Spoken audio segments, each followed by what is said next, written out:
Hello everyone, and welcome to So Many Games So Little Time. Today we are going to continue the story of role-player adventures with Adventure 3, Outbreak and Undercity. And we're going to immediately show you the board, because as you know, we're playing with Perfection version 13.02. The construct, the Hunter construct, who now has 23 health, 1 strength, 3 dexterity, 1 constitution, 2 intelligence, 2 wisdom, and 2 charisma. A bunch of cards now in comparison to when we first started playing the game.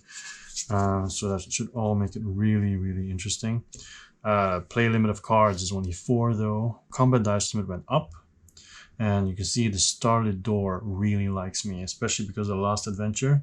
Since the first adventure, I've been trying to get the favor of the Dragul. But the first adventure, I tried to talk to an ogre, failed, killed him. The second one, I was supposed to kill a troll, if I'm not mistaken, but then was able to avoid it, and that's why they then liked me again. And that's also why the King's Favor went back to neutral. First, they liked me because I killed the ogre, and then they disliked the fact that I didn't kill the troll. So, it is what it is. So, I do have, and first of all, before I continue, you can see that I have changed all the pages, because last time I was messing around because I did it in pen and I was gonna save the pages, but I'm like, it's, you know, I'm doing this playthrough, it should look better, it should look nicer. So now I have my frozen pencil still here of my daughter and rubber, so I'm completely ready now. And so the titles that I have so far collected is Revealer of Secrets, because in the first adventure in the Dragul outpost, you unlocked a Durgolium chest and took possession of a jar of translucent material. So this Durgolium stuff that will keep coming back, okay? Then I was a Rogue's Accomplice, because I met up with Tarek Nolan and killed an ogre together with him, right? Even though I didn't want to do that. Also, in the first adventure, I met a Duntum's acquaintance. You met a man who claims to be a nobleman's son and the rightful heir to the throne at the Lost Palace Castle Carnival. Now, he was in a cage. I tried to save him, but I failed. I couldn't get it open. So basically, I abandoned him. You met a man hanging in a roadside cage who claimed to be a noble, falsely accused of stealing local pigs. You left him to his fate, and he was carted off to a Kulbak prison. Oops. And then in the second story, I became a friend of Gimlick's, because I was at an ancient site looking for more Durgolium stuff. And instead of arresting him, which I'm supposed to do, I didn't. I decided to help him and just, try to find more ancient artifacts, which I did.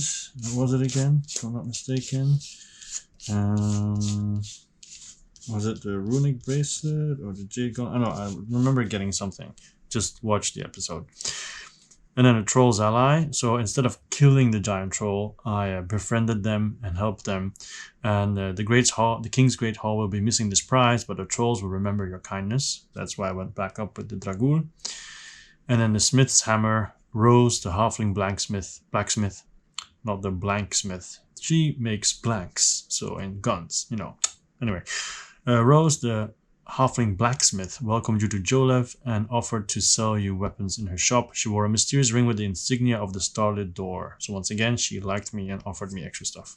So that's all the titles I have so far collected after 2 stories, 2 adventures, right? So now we're at number 3. I also have backstory.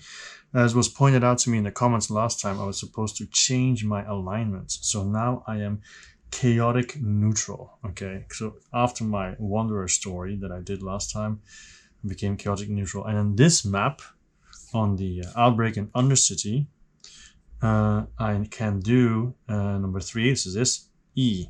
So that's why I have this here for the Wanderer, okay? I guess it's like this. Yeah, for the Wanderer. So, for the Outcast. The Outcast will there continue story. So I'm an Outcast and a Wanderer, which makes sense, right? Because that's what Outcasts do. I guess they wander around. All right. So aside from that, did the setup already. There's experience in every location. There's these randomized encounters from 1 to 4. I start off with 1 gold. My health is 23, like I said before. So yeah, all there is to it now is to read the back. Now, I have to say, as far as I know, there was no real reaction to the fact that I didn't kill the troll, except for the favor. It's not like the king got angry. But, you know, they sent me to a different place now because there were rumblings in Undercity. So let's see what's going on there. First, the first two adventures, I always forgot to read the back. Because you can see there's like a summary here. I always just read here. So I'm going to read this first now and then see what happens. So, Adventure 3, Outbreak in Undercity. Beneath Sabek lies Undercity, home to criminals, cultists, and outcasts of every kind. Tonight, a vampire lurks in Undercity, spreading its infection. If its fangs reach the king and his royal council, Nalos will be lost. Your mission is to clear Undercity of all infected souls and end the life of the vampire. This labyrinthine, I guess, network of sewers and catacombs offers many complications. Let's do that again, shall we? This labyrinthine network of sewers and catacombs offers many complications. It is home both to the Thieves Guild and the Starlit Door, a secretive group that works to reclaim ancient treasures of Ulos at any cost. Proceed with caution, for anyone you meet may carry the vampire's bite. Now, so far I haven't really been role-playing because I've just been min-maxing my turns, making sure I always choose the option that gives me the highest chance to succeed, which of course hasn't really, like I said, hasn't really role-played. But then I am a construct which is, I guess, trying to seek perfection, right? So I think the backstory makes it a little bit more to roleplay per se, but I guess throughout the story so far I have gathered some traits. So of course I have Wanderlust. I'm also cruel in my perfection, I guess. I'm famous and cruel. And also I have some stuff that can help me. I have a Horned Viper as a familiar. I can mesmerize, and then my weapons are a wand, Grin Taker, and an Unholy Flail, and then I have some skills as Sleight of Hand, only one actually. I have one piece of armor, which is a bracelet, a runic bracelet, an artifact, Jade Gauntlet, and then the object Grey Matter, and also, sorry, I have another trait, I'm loyal. So basically, I'm loyal, cruel, and famous. And I have Wanderlust. So I guess the biggest roleplay trait here would be cruelty, and loyal is what I'm actually I've actually not been doing that, unless of course I'm loyal to the Starlit Door because I've met them, I like them, so let's just keep going that direction, okay? And cruel and famous, I don't know, maybe if I can be arrogant. Many famous people are arrogant, right? So let's see, maybe we can go that direction. Okay, we'll see what happens. Okay, all right, let's continue the story. So I've done the whole setup. Your adventure begins. While the rest of your regiment headed north to battle, you were sent to fetch the head of a giant troll for King Taron. After your return to the capital city of Sabek, Commander Zalek ordered you into Undercity to deal with an outbreak of vampirism. Undercity, a maze of catacombs and old sewer tunnels under the capital, is populated with criminals, outcasts, rebels, and the destitute. The locals have a rather low opinion of the King's Guard, and you suspect that they won't hesitate to infect you if given the chance. You follow Zalek through a graveyard to the royal mausoleum. He unlocks the gate, and you enter. Down 3 flights of stairs, Zalek unlocks another gate and stands aside. Beyond lies a dark tunnel, one of many entrances to this maze of underground passages. The tunnels are cold and damp, smelling of rot and pyre smoke. Place your party marker at location A and read, so the graveyard, and read entry A. If there is no XP at this location, there is XP. Otherwise, collect the XP, XP, and continue reading. Your mission is simple but not pleasant, says Zalek. Vampires are powerful Dragul warriors. There is no cure for a vampire's bite. Kill the vampire and all of the infected that you meet. Bring me proof that the creature is dead. You will know the infected by their cold grey eyes, long fangs, and the bite marks on their necks. Zalek motions for you to pass him, so you step through the gate. The tunnel branches after Azima's bones. One branch will take you to the Thieves Guild. Another will take you through the ossuary of the Old Order. The third leads you to the cremation pit. Stay alert. The vampire could be hiding anywhere. Zalek hands you a lantern, instructing you to use it to search carefully everywhere you go. Return here when your mission is complete, says Zalek. Then he locks the iron gate behind you. Okay then. Alright, reveal discovery card 81. Discovery 81. It's a lantern, and it's free. I don't need to use any fatigue stamina to use it, which is always nice. If your King's Favor is 2 or higher, A2, it is not 2 or higher. I can use an item, I can move to another location. So obviously, I'm going to use my item 81. So, 81, 81, 81. You hold up the lantern. Sorry. You hold the lantern up to Zalek's face, and the bright light makes him squint. Yes, he says. Very clever. Now make sure you use it everywhere else in Undercity. Okay. Use another item, which I'm not going to do. I only have the lantern. Rest, which is not necessary. Move to another location. Okay. So obviously I'm going to move down to Azima's bones. Azima looks like some kind of tunneling creature, I guess. Can't really be a dragon. So D. Azima's bones. Bones. If there's no XP at this location, there is. Otherwise, collect it. XP. And continue reading. You enter a wild... Let's try that again, shall we? You enter a wide, pillared hall with vaulted ceilings built entirely from the bones of Azima the Benevolent, Queen of Dragons and Mother of this world. So it is a dragon. It was Azima's magic that first drew the many planes and their peoples to Eulos. It was then that she forged the armaments of the Immortal Knight, defender of Nalos, who was the first being to cross into Eulos from another plane.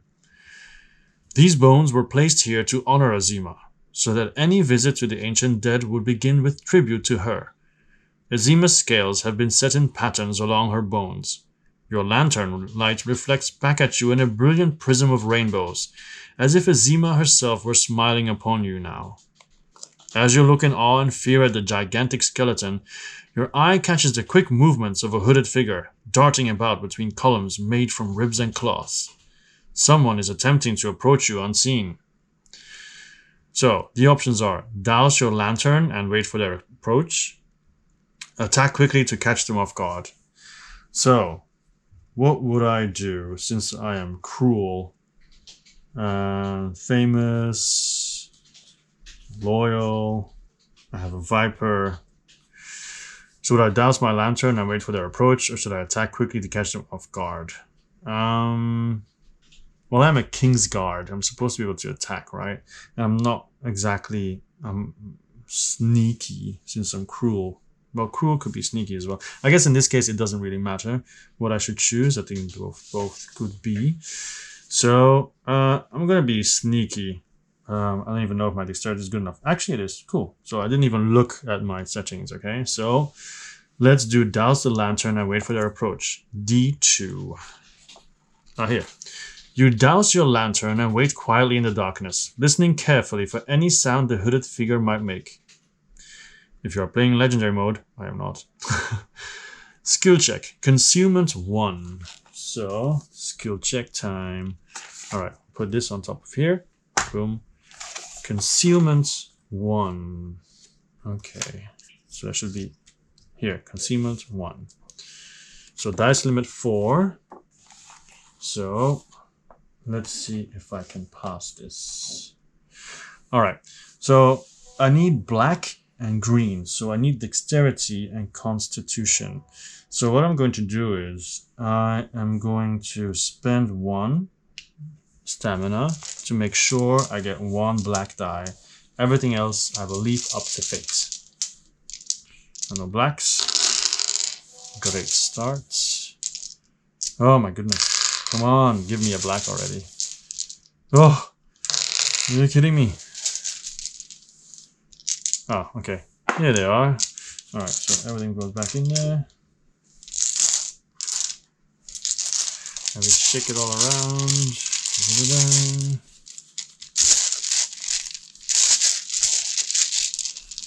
Then I need to draw 3 more up to the dice limit. There we go. So I am lucky in the sense that I have 1 green, and hopefully I'll be able to use my cards to get something else there. So to refresh, we are doing now a skill check. So open the skill book, assign indicated modifiers, which is not the case. Build a dice pool, spend Damina to add specific dice, which I did. Add random dice until the dice limit has reached, which is 4. Done. And then roll the dice. Okay. There you go. Dun dun dun dun dun dun. The first time. Come on, perfection. Alright, so we have a 4. That's not good. They're all pretty bad because none of them fits. Well, the black one would fit here if we can change the color. So manipulate and place dice. Play cards to alter the dice in the dice pool. So I can only play 4, or I could use the bonus play one to do an extra one. And also could activate my class ability, which is choose a die in a dice pool, then discard any number of skill cards. I only have 1 for each card to increase that die by 1. That would work to get the number 5 though. But that skill would be sleight of hand. And that is just discard, right? So it will come back to me. So I'm going to do this actually. I'm going to do that. But then I only activate this again if I rest, if I'm not mistaken. Okay, I'm going to change. I'm going to wait first, see if I can do something else. So Wanderlust, I'm not going to do that because that would be spent. I don't like it. Loyal, I can change any color to blue or pink, but that's not, or purple, but that's not necessary. Those are useless. Cruel means I can change black to any color. I'm going to use Cruel. Up, so I changed black into green. So I'm just putting it on here. It is now changed. Okay. That one is done. Famous is pink, so that's not useful. The Horned Viper would allow me to get another card. That could be useful. I'll put it here for now. Mesmerize adds a white one. Not very useful at the moment. A wand allows me to increase or decrease a blue or green. Now I can do this to increase the green. Grin Taker allows me to add a die, but I think that's a random one, isn't it? Let me just double check the iconography. I'm pretty sure Grin Taker means that it is, and I can't choose. Any die. So I can actually get a die, but I have to make sure. So okay, I'm doing the wand first. So I'm going to increase this to 5, and it's done. All right. So Grin Taker could get me an extra black together with the Horned Viper. So these are 2 options. I already have 2 cards. Increase a black or purple. That could be used together with these. Runic Bracelet, play any number of additional unique cards. These do not count. It's just re-rolling or increasing. Not that useful. Jade Gauntlet allows you to change any color to a 6. Gray Matter is a random die. There's sleight of hand. Alright, so let's try, because these 2 are spent. I'm gonna try and use my familiar, which I guess makes sense because I'm trying to do concealment, right? So use my, because both of them are spent. And I guess the jar is also spent, yeah. So I'm gonna fetch my Horned Viper die. Oh, of course it's not in here.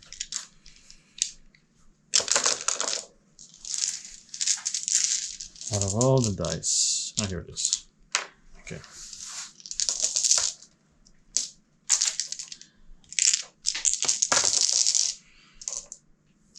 So I could always use my hunter skill to then increase it. So just don't roll a 4. That will help. 1, 2, 3. A 1. Oh my goodness. So I need to increase it twice. Which is possible. I used it on Holy Flail to increase a black die by 1 or 2. So I increase it by 2 this becomes 3. Boom. Done. Nicely played. If I do say so myself. I get 2 experience. 2 experience. We put that here. There we go. Game rewards. Return all dice and modifiers. Return all cards from discard spaces to hand spaces. This goes here. Flip the rest token of the party journal face up. Review the current storybook entry and resolve the outcome. Okay, so this goes back in the bag. So to the desks. This one goes out for now because the familiar has been spent. And this only gets refreshed after we rest. Okay, so this is done. But I'll leave it now because we might have to use it again. Okay, so pass. You gain an advantage. To most ears, there will be nothing to hear in the dark hall, but yours pick out the shallow breath and heartbeat of your target, enabling you to seize the hooded figure from behind.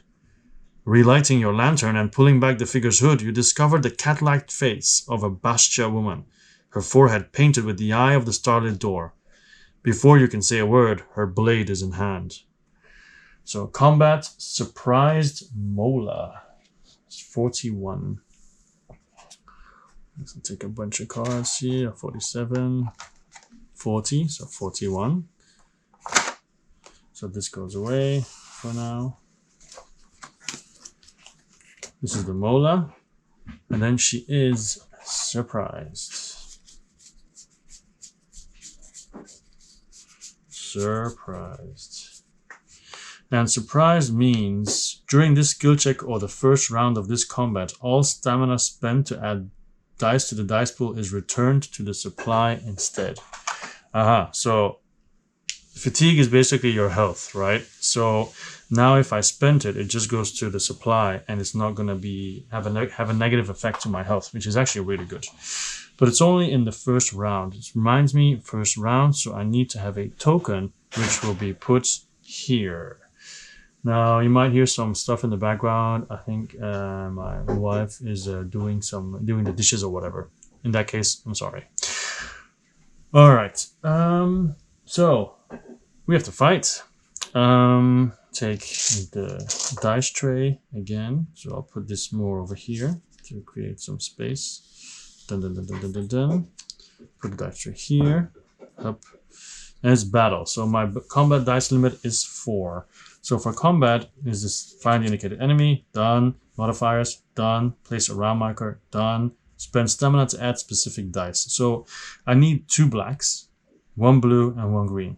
Now I'm going to rest. I'm going to rest after this, most likely. So I'm going to spend 2 dexterity, which goes here, to get 2 black dice. At least that way I've already done the black dice. That's fine. And I think I'll go ahead and spend Constitution and Intelligence as well. Might as well take full effect of my surprise and get blue, green, and 2 blacks. So black, blue, green. So I need another black. There we go. So let's roll. First round. Here we go. So 6, 6, 3, and 4. That is rubbish, isn't it? It is rubbish. My goodness. Whew. This is really bad. Like I said, I can only play 4 cards. Okay. So, for example, the Unholy Flail increases a black die by 1 or 2. Now that will be useful. So I'm definitely going to play the Unholy Flail. Increase this by 5, but I'm just going by 2. So I'm going to put it here just to avoid 3 damage. Okay. Because the next round, like if I place nothing at all, the next round will be 1, 3, 6, 8, 10 damage. So at least now it's already minus 3. So what else can I do? The wand can increase or decrease green. So I could use the green to increase this and then use Hunter to get it to 6. But I'm going to wait a bit because I don't need it. I'm going to use Cruel. If I use Cruel on the black 6, I can turn it into a green 6 and then avoid this. That will be very nice. Yeah. And then the question is, would I be able to change that green to black? No, not immediately. I don't think that's gonna work. But I can change any die to 6. So I can change the green to 6. And then is there a way to decrease the black one? Somehow? Well, the only flavor is only increasing, so not really. I think the Jade Gauntlet, but then it's spent and it's gone. So I don't think I need the Jade Gauntlet now, to be honest. What I'm going to do is I'm going to use Cruel up and change the black one to green. It's here now. So now I still have the 2 and the 5, and I can spend 2 more, or maybe 3 more. So this could decrease blue by 1, not really necessary, increase the green by 1, but then there's no way of changing the green to color that I need. I could decrease green by 3, but this is increased by 1. No. What if I use this and change it?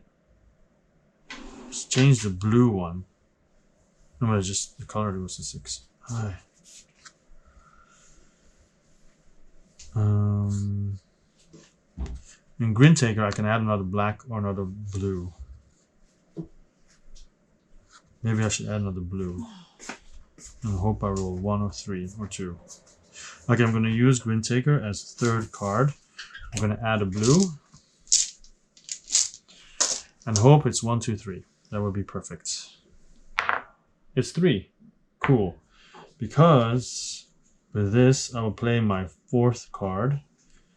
Lower the blue by 1. So this covers this one. So only the black 5 remains. So I've already spent all of my 4 ones. Now I'm going to double check in the rulebook. If I rest, do I get the bonus play back? I imagine I do. Yes, I can actually. But do I want to do another one? Because... yeah. I don't think I'm going to do it. But that means I'm going to take 3 damage. At the moment I get 2 coins already though. So at least there's that. 1 and 2. And I avoid the damage. So I go to the next round. And I get a hit. So... I get hit 3 times actually. I get hit for 3. 1, 2.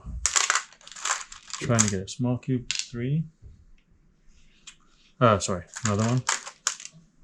Right, because there was a previous one from before, if I'm not mistaken. So yeah, 3 damage.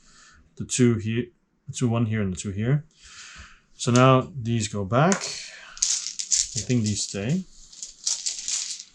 So suffer counterattacks for uncovered dice slots. Apply round track effect. I did that. Return remaining dice to the dice bag, and then start a new round of combat. Now I'm not going to spend these because they're going to go to my health. I don't want that. So I'm just going to draw 4 random dice and hope that I draw a black one.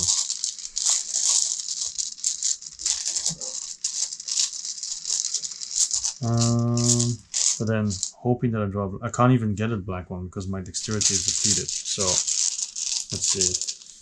1. No. 2. Yes. 3. No. 4. Okay. These 4.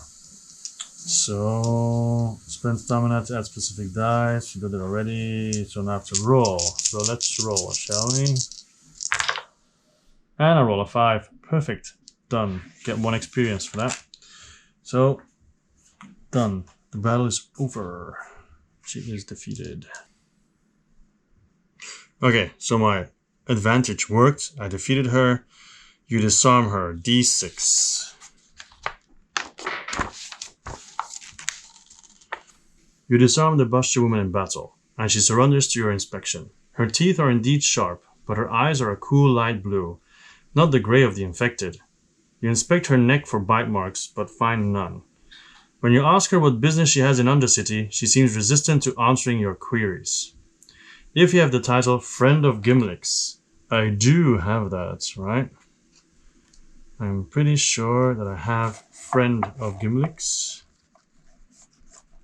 There we go, Friend of Gimlix, yes. D12. Yeah, got that connection. A look of recognition crosses the Bastia woman's face. You're the king's guard that Gimlix met in Jolev, she says. He was just through here talking all about you. Said you're going to be important to the door. She stands, introduces herself as Mola, and apologizes for the misunderstanding. I'm to keep the guard out of Undercity tonight, but in your case I can make an exception. She reaches into her bag and produces a lead medallion. Give this to the Ore Guard at the door of the Thieves Guild, she says. When you find the library, you'll need a password. No matter what they say, the answer is always the same. And yet the Eye watches us all. Say this, and they will allow you entry. You thank her and let her go in peace. Reveal discovery card. Reveal discovery card 78. The lead medallion. Now this costs 1 stamina to use, sadly. So we have a lantern and a lead medallion. Record the keyword password. I'm just going to do PW. It's less to remove later on. So password. Use an item, rest, or move to another location. I'm going to use my lantern first. So D81. You scour the room with your lantern. Its light reflects beautifully off Azima's scales. You feel as if her spirit watches over you in this place. According to myth, her final act was to order the gate at Brizur Wall closed, not to be reopened for 3,000 years, when she promised to return and bless the faithful. 3,000 years have passed, and the anniversary of Azima's death approaches. In a place like this, with rainbow beams of light reflecting in every direction, you can almost believe that the myth of Azima's return is real. Use another item or rest. So I'm going to use the lead medallion. So that means I gain 1 fatigue, so D78. You attempt to examine the lead medallion, but it is too dark here to see much detail. Oh, I knew it was going to happen. I just knew it. So I use them together. So I use another fatigue. Man, how does this injure me? By trying to look at it in the dark. Maybe it's the sword stung my finger or whatever. Okay, so 7881. You study the lead medallion closely by lantern light. Its front shows the emblem of a moth and a dagger. On the reverse, several sets of initials have been engraved by different hands. You take a moment to add your own initial to the others. Each player, return 1 stamina from your fatigue box to the supply. Hey. And then I'm going to rest. I think. Yeah, I should rest because I've used a lot of my skills. Okay, I'm going to rest. So, as a quick reminder, the rest steps is spend 1 or more XP, return the spent XP from the party journal to the supply, and then you draw dice from the equal to the amount of XP spent. So I'm going to spend 1 XP, which means it gives me the right to, or it allows me to draw 1 die from the bag. You take a random die, this one, and roll, and that's the amount of stamina I lose, which is 3. Good enough. 3 goes away. Okay. Then each player rolls their dice, returns stamina. I did already. Each player fills their attributes rows up to their scores with stamina from the supply. Okay, and if I had excess for some reason, then I would have lost that excess. So 1. I should really keep these big and small ones separated because from here it's difficult to see which ones are big and which ones are small. Alright, that's it. It's done. Each player whose class card is face down flips it up. No. Each player returns all bonus play. Yes. Yes. Ah, these cards all come back to me. Yay. Which is another reason why I did it. And then this is flipped over. Okay. Would have been nice if there was like a cheat card as well, like a player aid that would tell you the rest points to phases. Anyway, all right. So that is rest. And then move to another location. All right. So it's either the ossuary or the Thieves Guild. So obviously I've been talking to her. I want to go to the Thieves Guild. Let's check that out first. The Thieves Guild. But first I'm going to stop here and flip it over, which is 4. Which I guess is the encounter book. Adventure 3-4. If you have the title Duntum's Return. I don't have Duntum's Return. Remember, he's the guy from the cage that I wasn't able to save, so sadly, no. A man in the uniform of a Sabak city worker approaches you with the brim of his hat pulled down over his face. Perhaps he's a sewage maintenance employee carrying out his duties. The man speaks in a raspy voice. Put the lantern down so we can talk, friend. The light is too strong for my eyes. You lower your lantern, but as the man draws near, you notice his odd movements. It is almost as if his knees bend backward with each step and his jacket conceals several extra limbs. You notice, too, the odd, elongated shape of his head and his bulbous, protruding eyes. You ask him to state his business in Undercity. Just doing my job, he says. Keeping things clean, or something? So, call his bluff and see what happens. Raise your lantern and check for signs of vampirism. Now, I am a construct, and I want to be perfect and all that stuff, so I think I would actually check for signs of vampirism. So that's exactly what I'm going to do. So, Adventure 3-14. You raise your lantern and approach the man. He cowers from the light, pulling his hat down further over his face and backing away awkwardly. No, he cries. Stay away! But you insist that it is your duty to clear the tunnels of infection. When you get close, he tears off his jacket, releasing 4 arms, each one wielding an improvised blade. He's no city worker. You suspect that he's a prisoner of war, escaped from Kulbak prison. In his raspy voice, he cries, I'll never go back! So, combat insectoid. Oh, okay. 31. Oh, Mola is still here. She was supposed to go back. I guess she's still surprised. Ha ha ha.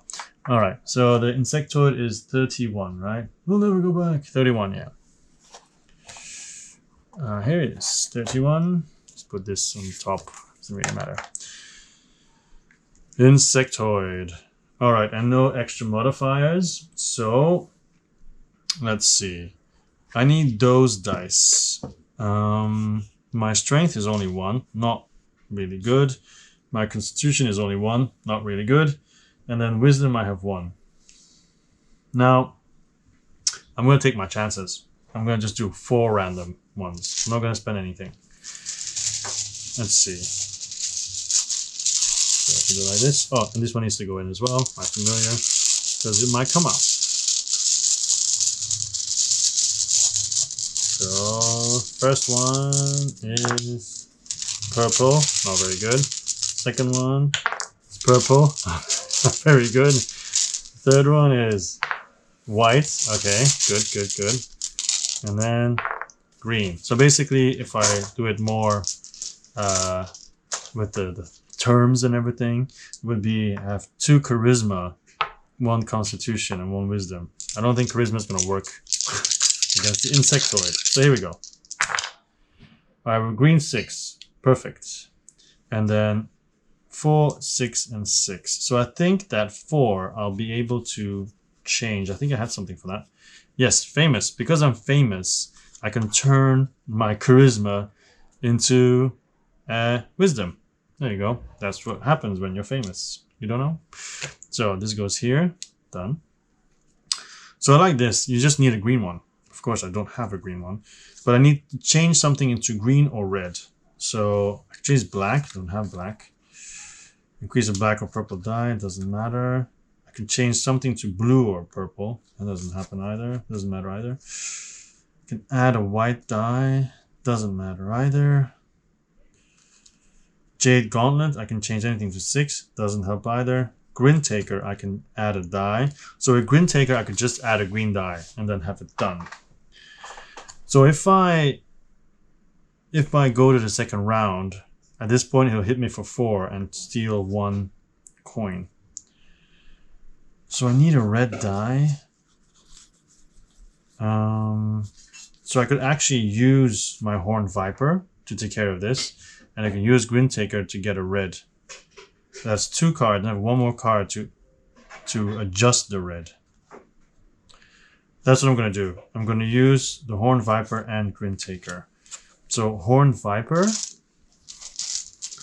find the die again, I just threw it back. And Grin Taker. So Grin Taker will go for red. Okay. Then I need to find the other die, the familiar die. That I don't even have to roll, honestly. But then I've used my familiar, so I have to remove it anyway from the bag. So many dice. Oh my goodness, are you kidding me? Where is this die? I'm literally taking out all the dice now. And here it is. So this goes here. Don't even have to roll it. Okay. Put everything back. At least that's one way to shuffle the die, to make sure they're all nice and shuffled in there. Alright, so the Grin Taker adds 1 red. So let's see. 4. So now I have to find a way to lower it by 1, and I think I can do that with the ring, was it? The Runic Bracelet. I can lower red by 1. So that becomes a 3, and it is DEAD, dead. I get 2 gold and 1 experience. Alright, so because it's over, these sadly do not come back, but these do come back. Okay. This goes away. Up. This guy goes away. So, you slay him on the spot, 315. You slay the insectoid man and look over his corpse. The iron anklet he wears bears the mark of Kulbak prison. He's an escaped prisoner of war, alright, and he has met a soldier's end. So rest or move to the next location on your path. Now, I think at the end of combat, you also flip over the rest token, isn't it? Yeah, so there we go. I'm not going to rest, so this goes away. Goes here. I'm just going to go to the Thieves Guild C. So, back to the adventure book. C, Thieves Guild. Thieves Guild. If you have the keyword stolen, no. If you have the keyword coin, no. If there's no XP, no. Otherwise, collect the XP. Yay, XP. And then continue reading. There is a Thieves Guild here. There is a Thieves Guild here. Their headquarters burrowed into a cavern wall that has been carved into an unusual shape. At the entrance to the guild, you meet an elderly orc who submits to your inspection. No bite on me, he tells you, displaying his neck. When we see the infected, we send them to the pit. The orc seems eager to make small talk, and he asks you about the Immortal Knight. I heard he's gone missing, he says. Any word from Sabek? Like everyone else, you've heard the rumors that the Immortal Knight disappeared during the Dragul invasion. You have to admit that there has been no good news on that front. The orc shakes his head. Too bad. I saw him slay a dragon, you know, just north of Jolev in the Black Dunes. We kept the kobolds at bay, and he and Tarek Nolan handled the rest. You nod politely and move to enter the Thieves Guild, but the orc stops you. Members only, I'm afraid. So, use an item, rest, or move to another location. So I'm going to use an item, and I'm going to use the lantern, see what C81 does. C81 is 3 anyway. You hold your lantern up to the face of the orc guard, but he pushes it away. Keep that off me, he says. I look better in the dark. Oh, it's so sad. And then it's 81. Sorry, 78. Let's try 78. Please tell me it's not too dark still. You show the orc guard the lead medallion and he looks impressed. Steal a medallion from a thief? That's the only way to become a member of the guild, he tells you. Go on in. Nice. So I was supposed to use it. I didn't do it. But then it says, return 1 stamina from your fatigue box to the supply. So it's gone anyway. Continue to C3.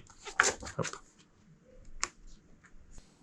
You enter the Thieves Guild headquarters and are met by a large orc woman who introduces herself as Gonk. New blood? She looks you over suspiciously. You look more like King's Guard to me. They arrested my aunt 3 years ago for stealing a lousy apple, and they still haven't let her out. On her table, Gonk has a rolled parchment with a wax seal showing the eye of the starlit door. If your starlit door favor is 1 or higher, C4. Gonk catches you looking at the parchment. She hands it to you and collects your guild token. Go ahead, she says. Open it. You break the wax seal and unroll the parchment, revealing a map to the secret entrance of a library. Tell them I said hello, says Gonk. Now how about some training? So return Discovery Card 78 to the Discovery deck and reveal Discovery Card 3 and place 1 XP on it. So 78 goes away again. Well, I'm kind of happy because what if I use it everywhere else? No. Maybe it could have been good, but it could also been a lot of stamina wasted. Oh. Something for a second playthrough. Okay, 78. And then reveal 3, which I guess will be a map. Boom. Yes, it is. It's a library. And put XP on it. So 3 square. 3 is here. And then square is here. So it's here. Put XP on it. Nice. Library. Okay. So, what else? Record the keyword coin. Okay. So password. Coin. Shuffle the skill deck and reveal 2 cards. Place them face up next to the adventure map to create a market. Ah, okay. So, skill cards. The red ones. So, while at location C, you may buy cards from this market for their price. Ooh, crap. Oops. For their price. If your King's favor is 1 or higher, the price of each card at this market is increased by 1 gold. It's not. If it's 0 or lower, the price of each card at this market is reduced by 1. If you buy a card, add it to 1 player's hand. Okay, so 2 are revealed, and that creates the market. So I'm going to put them here, because this space is empty for now. So we have tumble, which means that you can flip a 3 to a 5 or a 5 to a 3, which is okay. And it's 8 minus strength. Strength is only 1, so that'll be 7. Minus 1 will be 6. At the moment, I have 5, so I can't buy that one. Intimidate, I also can't buy that one. It's also too expensive. But that one is just flip it over and I don't get the double red icon. Well, you can flip up to 2 red dice. Okay. Alright, too bad. It's kind of useless at the moment. So, learn a skill from the Thieves Guild, which I guess is then buying. Rest or move to another location. So I don't need to rest at all, I think. So I'm going to move to another location. I'm just going to keep going. And I'll have the encounter number 3. Encounter number 3. So 3, 3.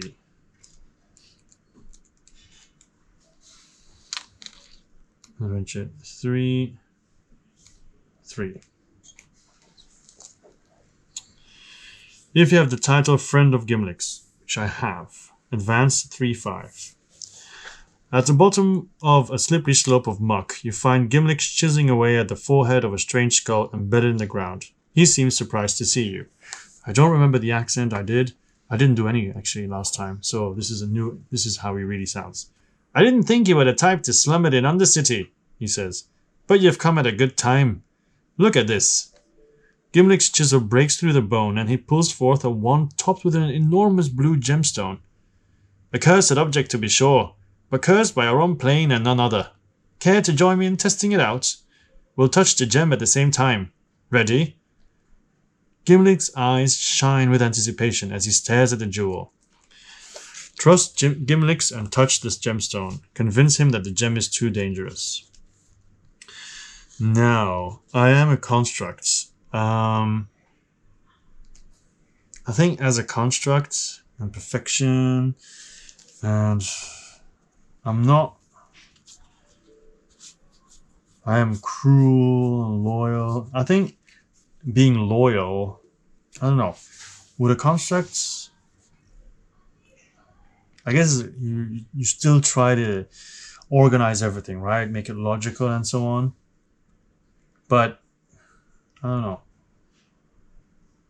I think because it's loyal, it'll just do what that person wants. So I do what the person wants. So I'm going to trust him and touch the gemstone, which actually is not good because I'm better at the other stuff, but whatever. Advance 345. Adventure 345. This might be the bad choice, but we'll see. Maybe we all just go boom. 345. You reach out and touch the gem on top of Gimlick's wand, unsure of what to expect. It crackles with energy as you make contact, and you feel your mind being pulled into the beautiful depths of the gemstone. If your Starlit Door favors 1 or higher, each player adds 1 stamina to any attribute row from the supply, ignoring the usual limit. Oh, nice. In that case, I'm going to add strength, so these become cheaper. Okay. Skill check. Endurance 2. Actually, wait. Before I do this, right? Because red, I think red is quite good still anyway. I do have the runic bracelets, and from last time I remember that these runic ones are all kind of reddish. Yeah, let's use red. I'm a King's Guard, I should be strong as well. I fight regularly. Okay, strength. Anyway. Where was I? Skill check, endurance 2, so level 2. That's probably quite the challenge. So let me get it. Endurance level 2.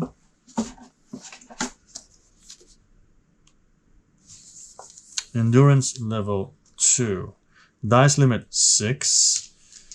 3 greens and 2 reds. Okay. It's a lot to do in one go. Yeah, so let's see. Where should I put it? I shall put it here.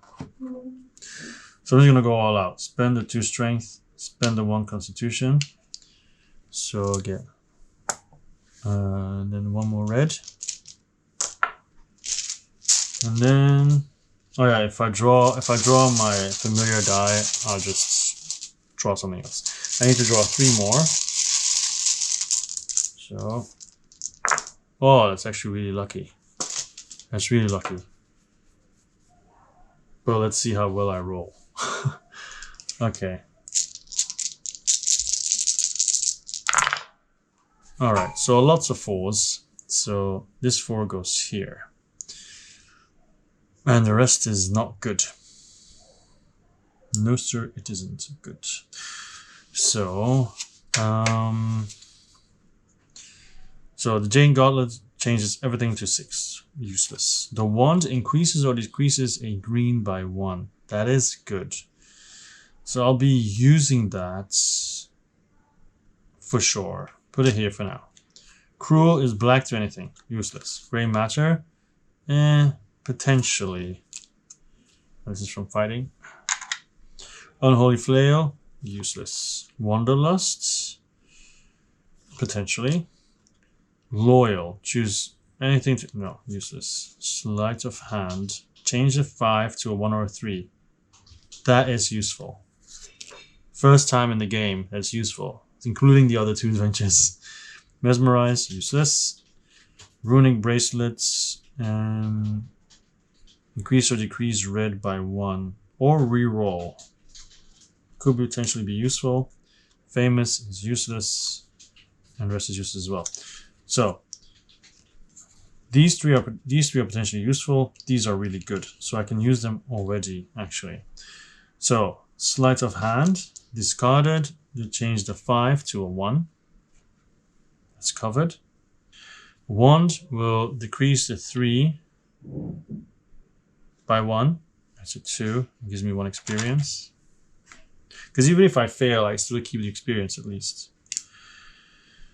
So now we have that left over. The 4 and a 2. Now, if only I was able to change color, but yeah. So I've used 2 cards already. I can use all 3 of them if I want to. Gray matter is a random die, which can actually end up okay if it's like black or whatever. I guess only if it's black or purple. I think I'm going to use the gray one first. Because runic, I can re-roll this and hope I roll 1, 2, 3. But let's do gray matter first. It's the 3rd card. The 3rd card.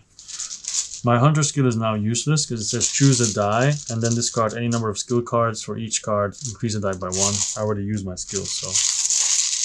Okay, so I want green, red. Okay, whatever. Just draw. Doesn't matter. This one. Blue. It's exactly what I don't want. 6. Yeah, that was bad. Because I can't do anything with blue. Actually, oh crap. I could have used loyal and then famous. Because if I used loyal and famous, with loyal I could have changed it to purple and then famous purple could have changed to green. So these 2 could have made this one green. Then it would have been done. Now I've already used 3 of them. I can use these 2 to cover 1 up, but not both. So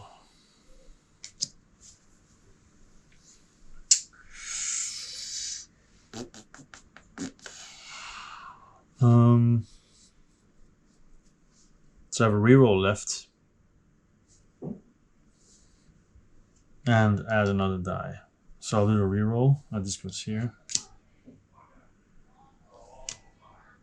I think I put this in discard before, which I shouldn't have done. But I don't think I use it afterwards, so I think it's fine.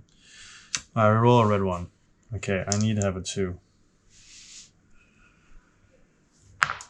It's a 1. So I'm definitely not going to make it. Because now I have 4 cards, right? This one, and these 2. Yeah. So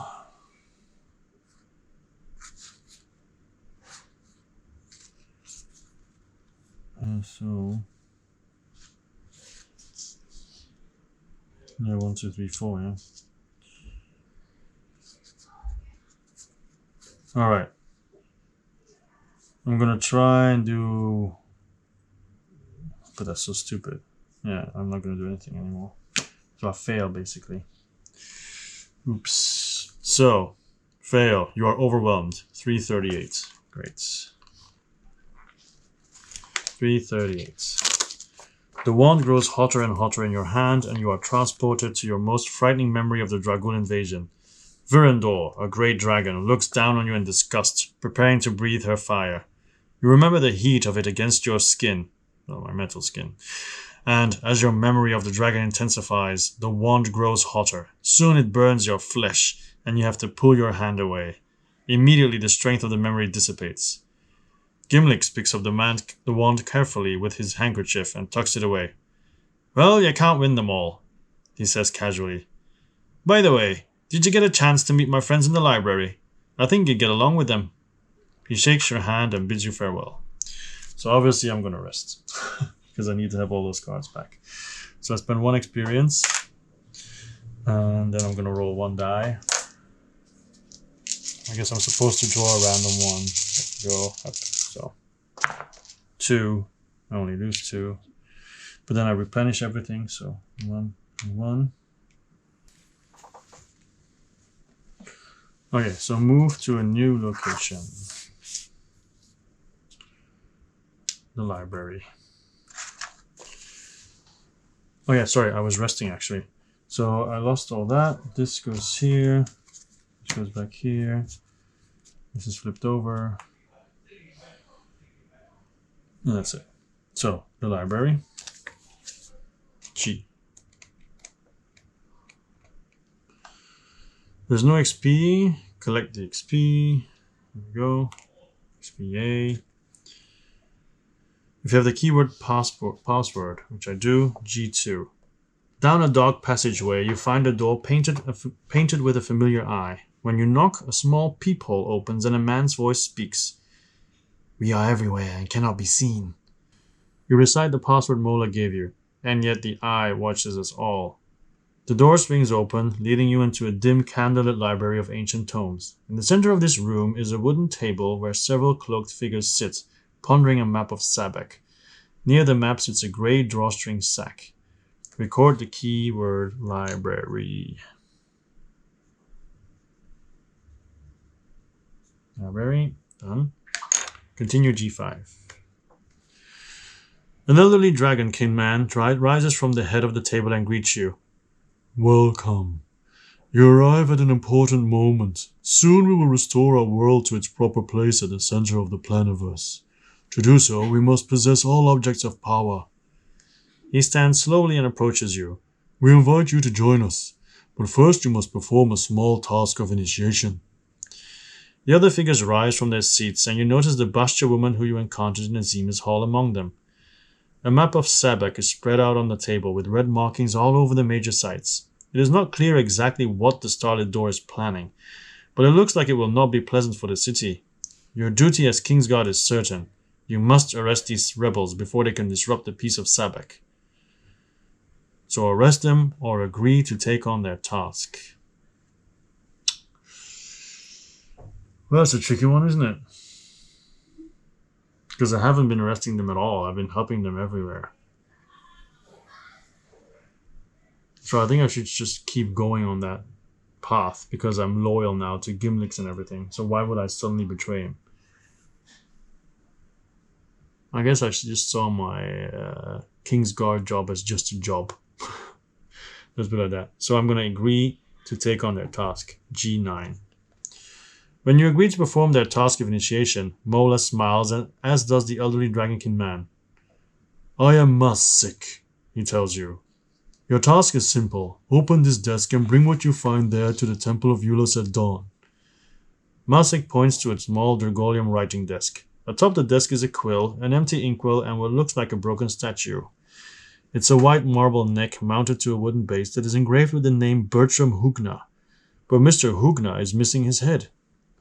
There is no obvious way to open the desk, and it does not yield to force. You take the inkwell, thinking that it might come in handy. Mola hands you the grey drawstring sack. Take this. It might be useful if you have to deal with the vampire, she says. You open the sack and find that it is full of ashes. +1 Starlit Door favor. Reveal discovery card 22, 27, and 28. Yeah, so 22, Starlit Hope. You were welcomed by members of the Starlit Door who invited you to join their order. Would you prove yourself worthy to advance in their ranks? Mola's respect. You have earned the respect of Mola, a stealthy Bastia thief and member of the Starlit Door. She was impressed by your interest in occult secrets. Masik's esteem. An elderly dragonkin and member of the Starlit Door looked kindly on you in Undercity when you agreed to take on the quest of an initiate in their order. I kind of feel like I'm playing Skyrim. Okay. Alright. Use an item, rest, or move to another location. Okay. I'll use 81. My lantern. So G81. You search the library with your lantern and find the biography of Bertram Hugna. He was a dwarven poet who penned his verse not in ink, but in his own blood. Okay then. And I'll use 56. The inkwell. I don't think it's anything's going to happen, but whatever. As you hold the empty inkwell in the library, you feel an otherworldly presence surrounding you. Please, whispers a spectral voice. Fill it for me. You tuck the inkwell back into your pack, making no promises. Oops. Okay. And then I'm going to use it together. 56 and 81. Looking more carefully at the empty inkwell by lantern light, you see that the dried substance within it is not ink, but blood. Okay, makes sense because that's how you wrote it. Okay. So then rest or move to another location. I'm not going to rest, obviously. So move to another location. I will go to the pit, but first have the number 2 encounter. Okay, number 2. Adventure 3-2. In a dark passageway, you encounter a young, well-dressed human noblewoman looking herself over in a hand mirror by torchlight. When you approach, she draws a veil over her face. "Let me pass," she says to you. "I am Karina, the daughter of Lady Amelia Duntham of the Royal Council. I was just on my way to meet some of my friends, the children of the other Sabak nobles." You consider the young woman's request. Letting her pass uninspected could have dire consequences if she's infected. But Lady Amelia is a powerful figure in Sabak. Upsetting her daughter could be bad for your career in the Kingsguard. Well, she did hide her face, and I'm a construct. I imagine I do everything by the book. Even though before... And I have no loyalty to this woman, so that doesn't affect me. So I'm going to insist on inspecting her, because I'm a construct, you know. So, Adventure 3-24.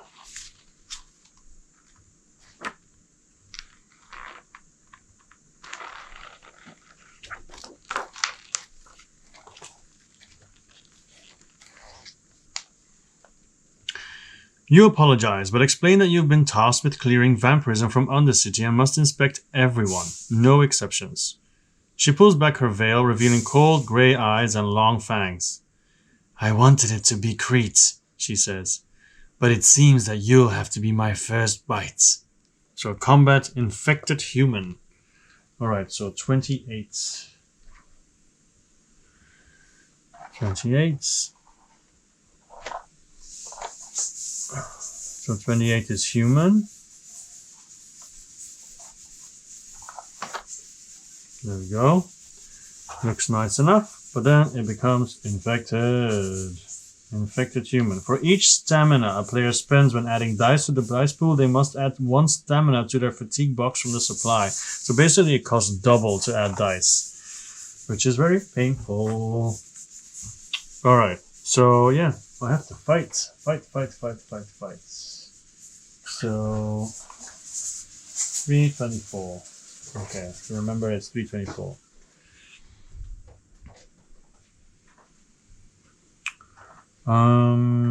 Okay. So obviously I'm not gonna spend any die.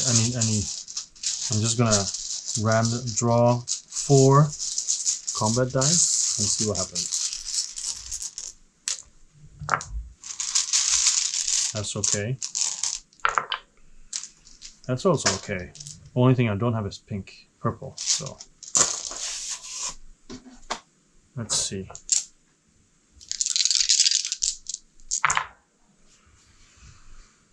All right, done. And then we have these that remain. All right, I think that we should be able to kill it from the jump. That should be fine. So with this, I can increase. Okay, but then I'm gonna keep it because maybe I can use stuff that I don't have to throw away.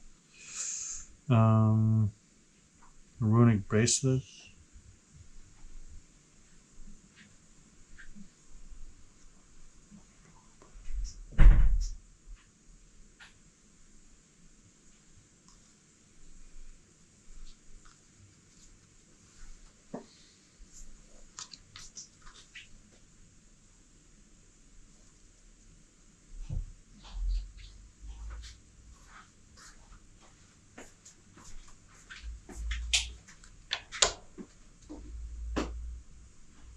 Okay, so I can put the 5 here, that's fine.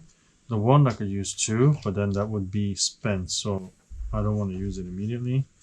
I'll just put my spent cards here. Rune bracelet is for a reroll. I could potentially use that, but prefer not to be honest. Sleight of hand doesn't really make sense.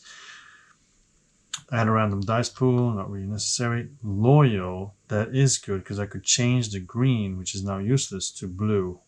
And then that's done. But I could also change one of the other colors to purple. And that would be then 3. Well, 2 would be closer to 3. And Jade Gauntlets to 6 is useless. Cruel. Alright, let's do like this. We use Cruel, so the black one becomes blue. Done. Then we use Loyal to change the green to pink, purple. It's now purple, okay. And then we use the Flail, increase the purple light by 1, so 3, done. We get 1 gold and 1 experience. There you go. Done. Great. All in the first round. Instant death. And we get all the cards back. No spent cards or whatever. Perfect. So, you end her. 328. Okay. If you have the keyword smoke, I don't have smoke. You give Lady Amelia's daughter the only known cure for vampirism. When she has breathed her last, you are left to dispose of her body.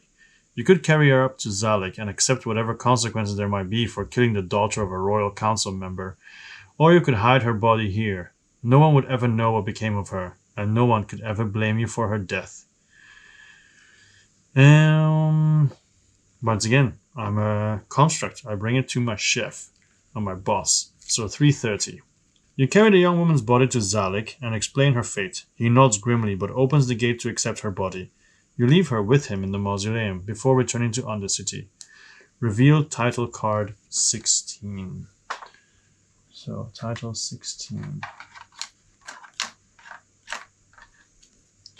Lady Amelia's Sorrow. As you cleared Undercity of vampirism, you put a young noblewoman to rest. You returned her corpse to Zalik, who delivered the girl to her mother, Lady Emilia Duntham of the Royal Council. Wow. Duntham again. The family is really having a tough time, huh? Okay. So, 330. That's what I did.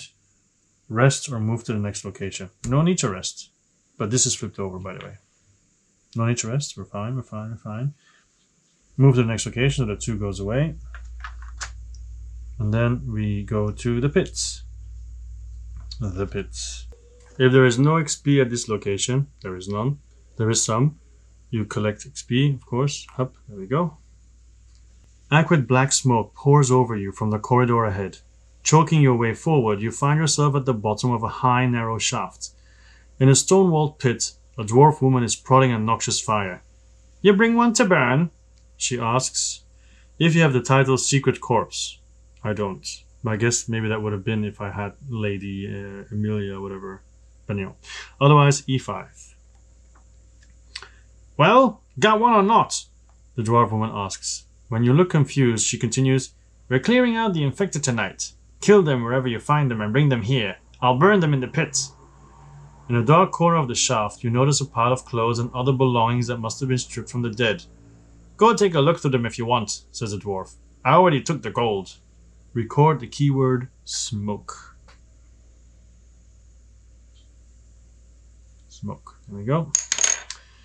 If your Dragul favor is 1 or higher, you can ask the dwarf woman about her purple eyes. We don't have it, so cannot do it. Use an item, rest, or move to another location. So I do Lantern, E81. E81. You shine the light over the pile of clothes and other belongings. Not surprisingly, there is very little of value here. One item stands out. A carved head of white marble. It must belong to a statue somewhere. You decide to take it with you. Discard Discovery card 87. Statue head. We all know where that's going. Hup. Alright. Use another item or rest. I'll do 8156. Sorry. You shine your lantern on the empty inkwell and turn it around in the light. On the bottom of the inkwell, you notice some letters impressed into the glass. They read, Made by Hossenfass and Sons, Incorporated. A Cobalt Family Glassworks. Okay. Let's do E56. You show the dwarf woman the empty inkwell, and she takes it from you to examine it. Nah, she says. Chipped and crusty. No good for drinking. You can keep it. And then I guess we can just do 81, 87 to shine a light on the statued head. You hold the what I do. Gain one of these though. 81, 87. You hold the medallion in front of the lantern's beam. It casts an odd shadow against the wall. The dwarf woman shakes her head. No good can come from a life of crime, she says. Alright. Let's do 87 by itself and take another hit. 87. 87. You show the dwarf woman the statue head. She takes it from you and holds it aloft in one hand, then recites a bit of dwarven verse. When she's done, she spits in its face and gives a bodie laugh. What a hack, she says, handing the head back to you. Okay. And then 87, 56. And then we take another one. 87, 56. You hold the statue head in one hand and the empty inkwell in the other hand and set them on the edge of the pit. Don't leave them there, says the dwarf woman. I don't want my ashes dirtied with that junk. Alright, so pretty logical, nothing happened, but whatever. Alright, so rest or move to another location. We'll move to another location, but in this case, we are going to activate the story here for the outcasts. The outcast story. The background story. Outcasts. Outcast in Undercity. Location E, the pit. Oh, okay, keep it like this.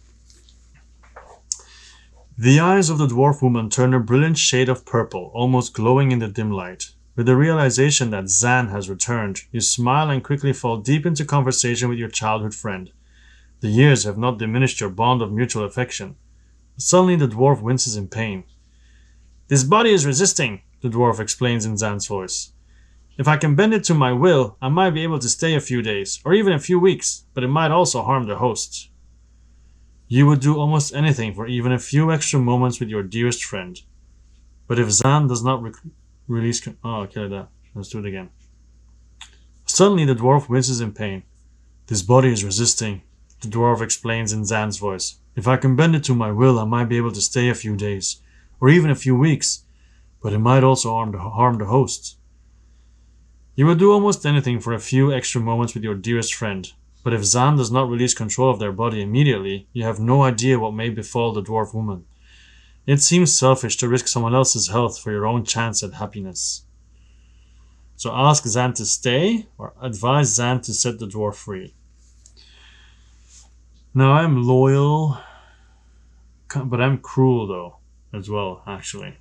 So I don't think I care about the woman. So I'm going to ask him to stay. I think it's pretty selfish.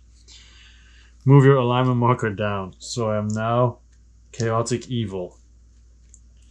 You ask Zan to remain. It's worth the risk.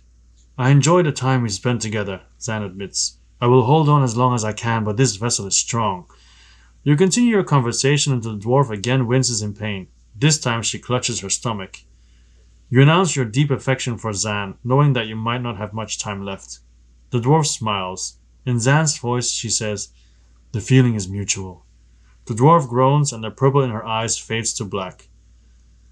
I don't feel good, she admits. You notice a small patch of grey in the dwarf's hair and a few lines beneath her eyes that had not been there before. Outcast player, record the personal title Love. Okay. Love. There we go.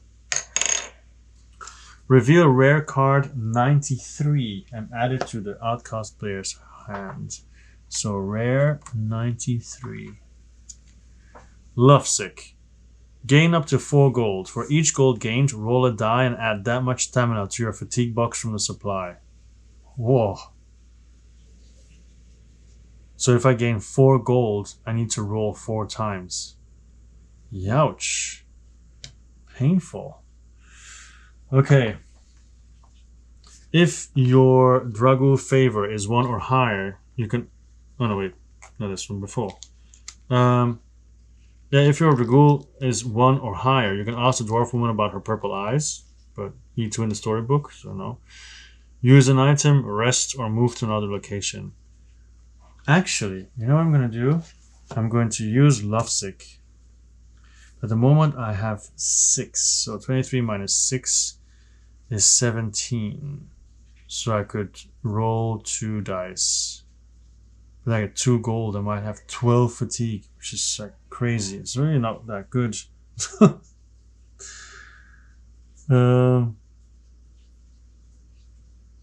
You know what? I'm gonna get 2 gold. Let's just see what happens. I can always rest, right? So 2 gold, and then I'm gonna roll 2 dice. Oh, this is gonna be horrible. This can be really horrible. Oh, 6. Still a lot though.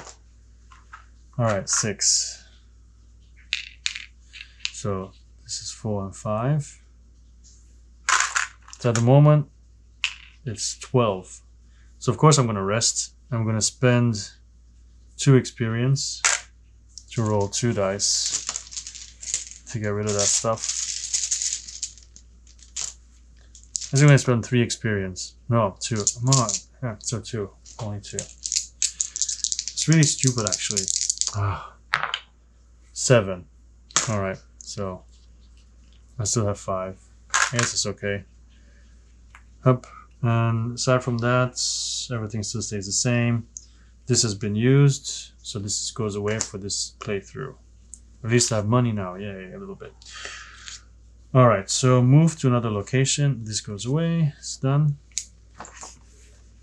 I can also cross this out. So, done. Done. Alright. Okay. So, this won't be used anymore. So, I'm now going up to the... Oh no, I can't go up. There's no way to reach the ossuary. So I'm in the pit now. I guess I'll go back to the library, see what happens there. So G, library. Here. Wait. Trying to find everything. G, library. Oh, wait. Was I actually in the pit? I was, yeah. Alright, G, library. There's no XP at this location. G1. The Dorgolium writing desk in the library is missing its inkwell and the marble head of Mr. Bertram Hugna. There are many books here that might be read by lantern light. Now, I know I can put the stuff on, but I think I have to go check out the ossuary first, so I'm not going to do anything there. I'm just going to go to the Thieves Guild. See, I have something else that I can do now. Thieves Guild. If you have the keyword stolen, no. Coin, yes. C2. The Thieves Guild is open to you. The elderly orc that guards its entrance nods to you. Inside, Gonk welcomes you back. So I can still buy these 2. I like Intimidate, then I can flip that over. Because it would be helpful. I'm not very good at strength. So, and anyway, it helps being a hunter. The skill cards in general. Tumble, however, allows me to do anything. But I like Intimidate because it's 2 red dice. It really would make me stronger. But it still costs 8 minus 1 minus 2, so 6. I'm not going to do anything yet. Because I can use this at the end as well to buy stuff, so... yeah. Alright, so that's it. Up. D. The bones, the bones, the bones, the bones. D1. The hall is quiet now. Azima the Benevolent rests in power and beauty. I'm not going to use any items because I don't think it's worth it. Because I know it's going to be there. So I'm going to do number 1. Adventure 3, 1.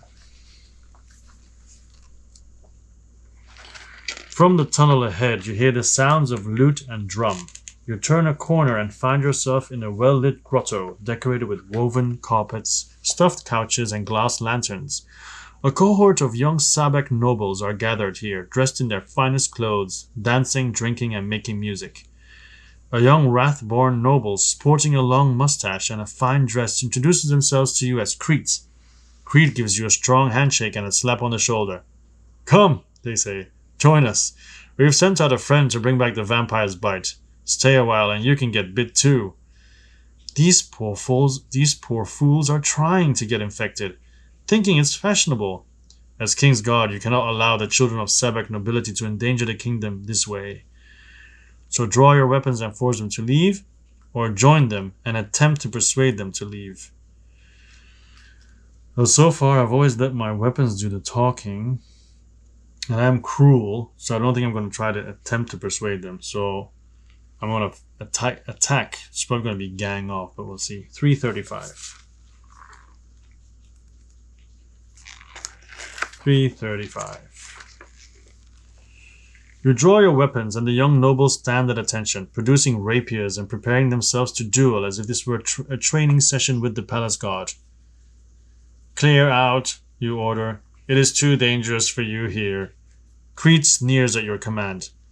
Vampirism is lovely, and we want it, they say, and the other young nobles all nod in agreement. Come now, Crete says, pointing their rapier at your neck. We are ready for you. So Crete plus human. Oh, great. So 8 and 28. So here she is again. And also number 8. X. 7, 8.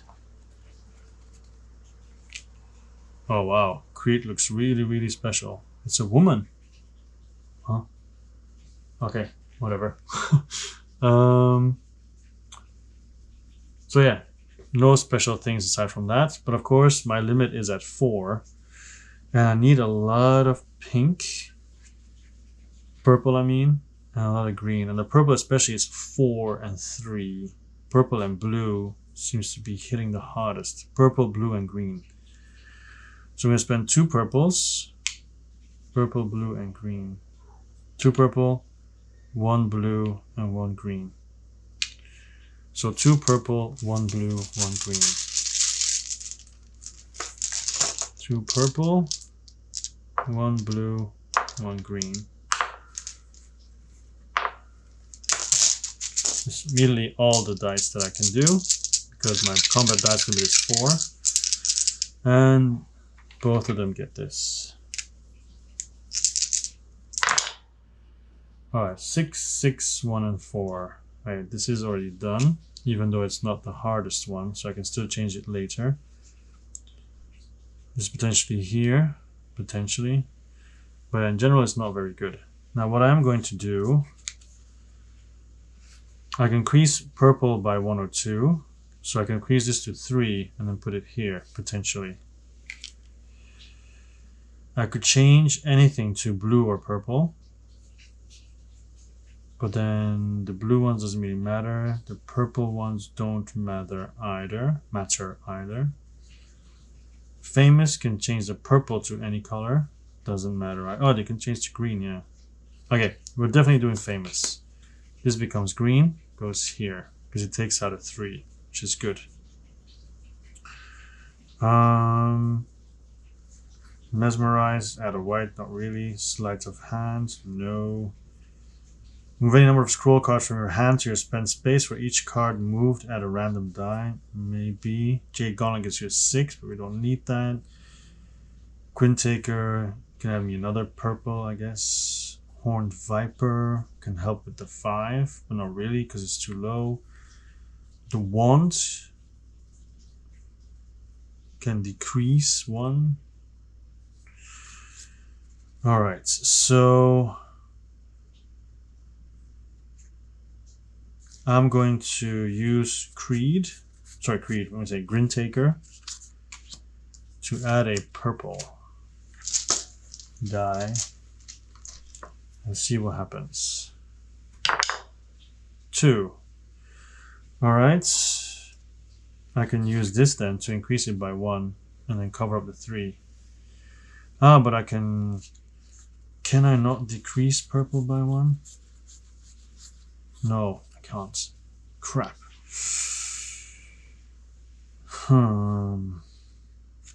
Because I really want to get rid of the 4. Because I don't want to die.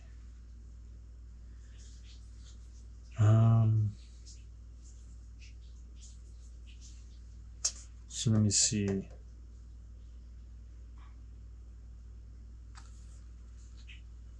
I've already spent 2 cards.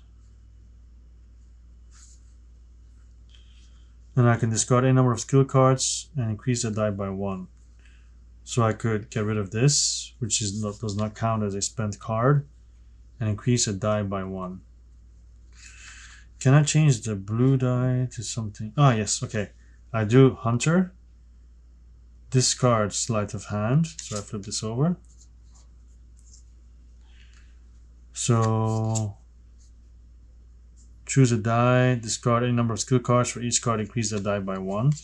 So the 5 is increased by 1. Then I do Loyal as my 3rd card, and this changes into purple. So I've already blocked 7 damage. And I have 1 more card to play, potentially 2. So it would be perfect if I can get the 2 or the 3 out of it. So I could use the Unholy Flail to change it just to 3. That'll be my 4th card, which is what I'm going to do. So it becomes a 3. So it's 3 experience I'm already getting, but I'll do that in a minute. So I've spent all my cards at the moment. This could be covered as well. Now, is there a way to decrease my green one? Yes, there is. That would only do 1 though, so it's not really worth it, I think. At the moment, I'll take 1, 3, 4, 6. What was it? 1, 3, 4, 7, 9, 10, 11 damage. Plus the 9 I already have. Bring me on the brink of death. So, if there's anything I can do, I should do it. So I think I can put this here anyway, that's fine. I could spend the 1 to cover the 5 as well. Then I spent 5, I already spent 5 cards, sorry. I already spent 5 cards, so this is already done. So yeah, my round is over, because the 6 can't go anywhere. Yeah. Actually, wait a minute. I changed the blue to purple, right? And then increased it by 1, so it was blue 4, right? So, because I did sleight of hand to increase the die by 1, that was this one, yeah? No, this one was that one. This one was that one, yeah. And then I used this to do the 5, this one. So I used Hunter to increase the die by 1, to change this to 5, and then change it Loyal to that one. But what if I leave this? Oh, but it's increased. Yeah, no, I have to do it. Never mind. I have to do it. Doesn't matter. All right, so 1, 3, 5, 6, 9, 10. I take 10 damage. So that puts me on 19. I have to kill it now, otherwise I'm dead. I do get, however, 1, 2, 3 experience.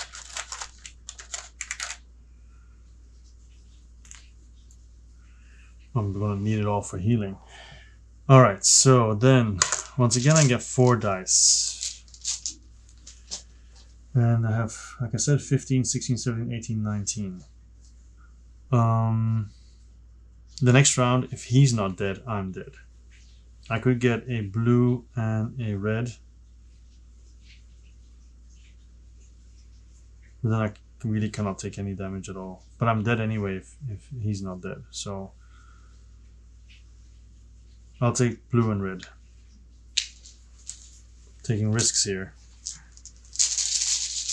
Blue and red.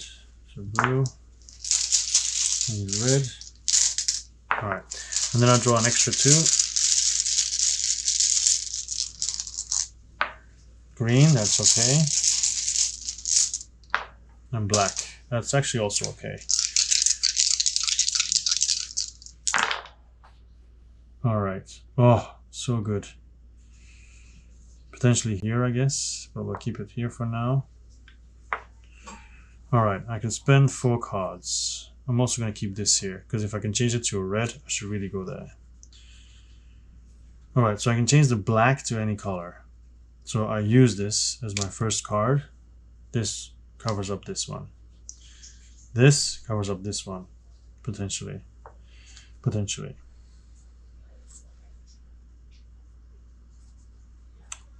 Gray matter could add an extra die. The wand. Okay, I use the wand as well. That will go there, but it's my second card.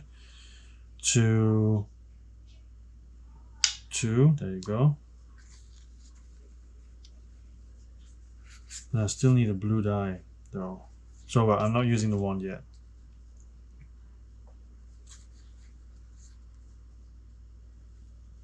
Because I really need to kill him. But then if she does 4 damage, I'm also dead, right? 15, 16, 17, 18, 19, 20, 21. Yeah, she can only be allowed to do 2 damage. So I need to cover up these 2. I already played 1.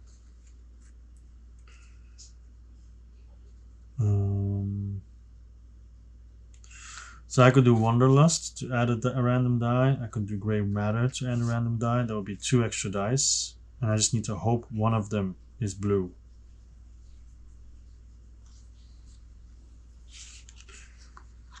Let's do Grey Matter first. Random die.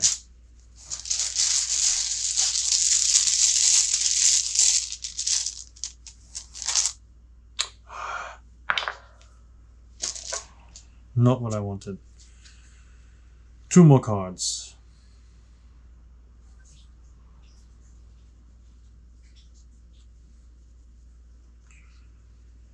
I spent this out of the game.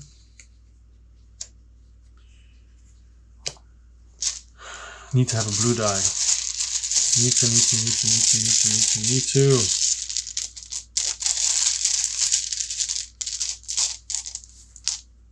It's a red one. 1. No. 2 more cards.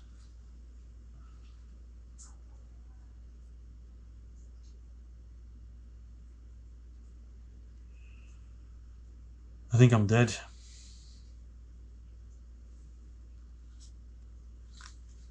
I think I am dead. 15, 16, 17, 18, 19, 20, 21, 23. Yeah, I can only take 2 damage. And there's no way to change it to blue. No way to change it to blue.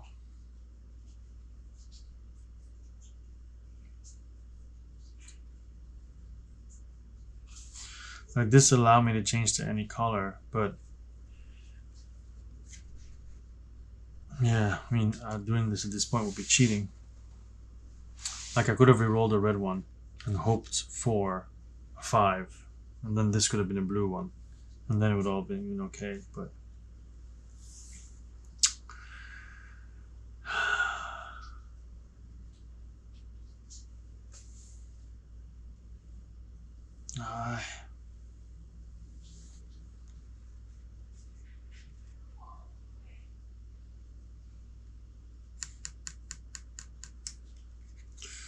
because this could go here, this one could go here, so he's dead, but then she would do 3 damage and kill me.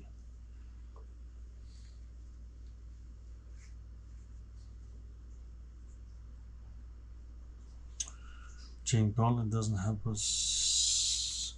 The wand only helps us to cover this.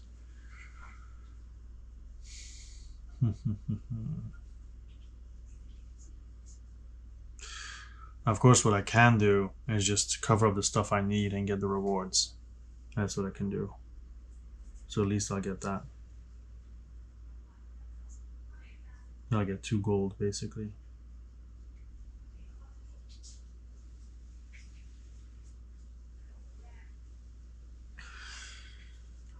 Oh, so annoyed. So close. So close. Yeah, I don't see any other way of doing it. Horned Viper doesn't help us whatsoever. Yeah. And if he goes through, we're dead. Might as well stop her from going through so she doesn't steal gold. So I'm do 5, and then I spend the wand as my third card. Only, actually. Still have a card left. This becomes a 2. Still have 1 card left, but none of these can actually do anything. So I'm gonna roll, just gonna do the re-roll. If I roll a 5 now, I'm gonna cry. Alright, it's not a 5, it's fine. Okay, so I get 1, 2 gold, and I die.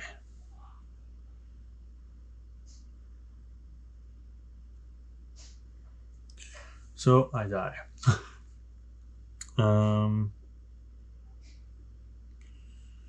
Looks like their fencing classes paid off, or at least I lose. 3-7.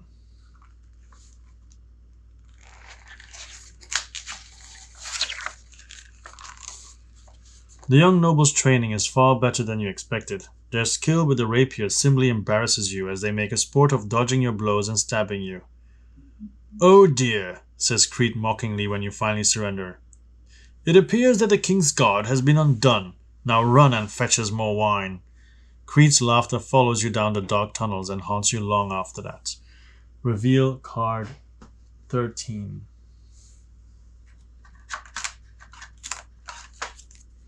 Crete's hunger. You met some young nobles in Undercity who sought the vampire's bite. You were unable to convince them to return home. Crete, the Wrathborn, was especially pleased to have routed you. Great. If your entire party is exhausted, mark the death track and read the correspondent entry in the Tome of Encounters. So yeah, of course I was exhausted. So, up. My second death. And so potentially, because that happened, it's 6, 7 would have been added. I don't know if it matters, but we'll see. Alright, so Tome of Encounters. Death. Number 2. Death 2. You return through a veil of fog to a familiar hallway, cold and dark. The old woman approaches you once again from the darkness with her bag of marbles. "Back again already?" she asks. "Oh dear." The woman pulls back her hood, revealing grey hair and a wizened face. Her eyes are empty sockets, black and bottomless. You recognize her from legends. She is Kithra, goddess of gates and thresholds. "I fear you may not be long for Azima's world," she tells you, "but her world desperately needs its heroes. I cannot let you pass just yet." Kithra pulls another marble from her bag and hands it to you. The creature inside is uncomfortably cramped, as if it has somehow tied its own limbs in knots. "These aren't easy to catch, you know. Use them wisely." Fog rises around you and the woman fades from view. Reveal rare card 26. 26. Fiend of Ineptitude. So basically you draw 3 random cards. It's an object. Up.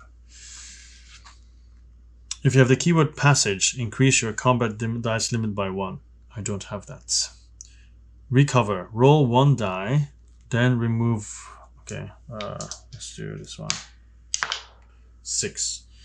Then remove all XP from the party journal that exceeds the roll result. For example, if you roll a 3, remove all but 3. So I keep 6. That's cool. 2, 4, 6. I'll lose 4 XP.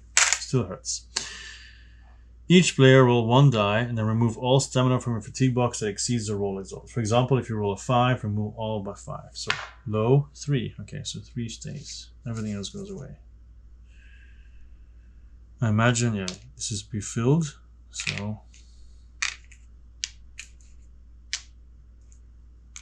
So basically, I'm still pretty bad at fighting. If I had bought that skill, maybe that would have helped. Honestly. So 1, 3, 1, 2, 2, 2. That's all fine. 3. This goes back. Each player remove all bonus play tokens. Done that already. Fill your attribute. Yes. Return all spent cards to your hand. Yes. Each player flip your class ability card face up. Record the key passage. If you have just completed an encounter, move to the next location on your path. If your party marker is already at location, okay. So, passage.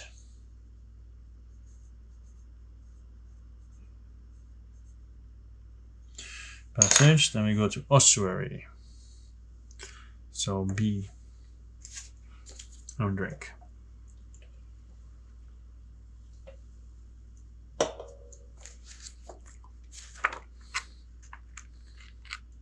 B.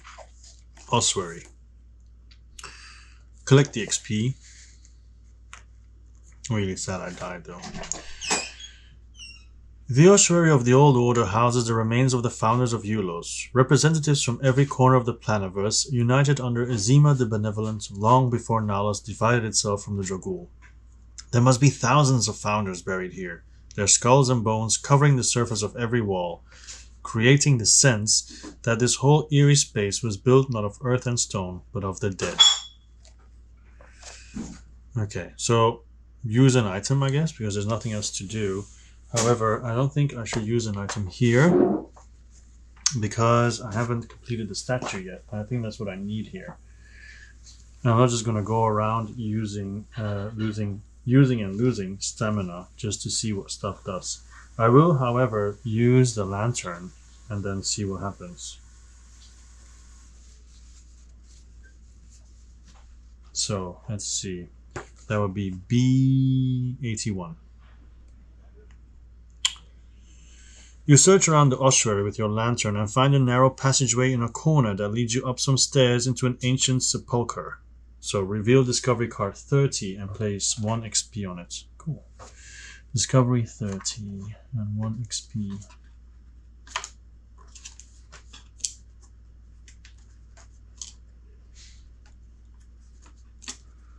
Come on, 30. 31. 30. Alright, so that goes basically where the market was. Ancient Sepulchre. So I guess it goes here. Yeah. And then, there we go. So I'll put the market down here. Maybe not, because I'm going to use this area. Just put it here. There we go. Underneath the dice tray. Alright, so that's there now.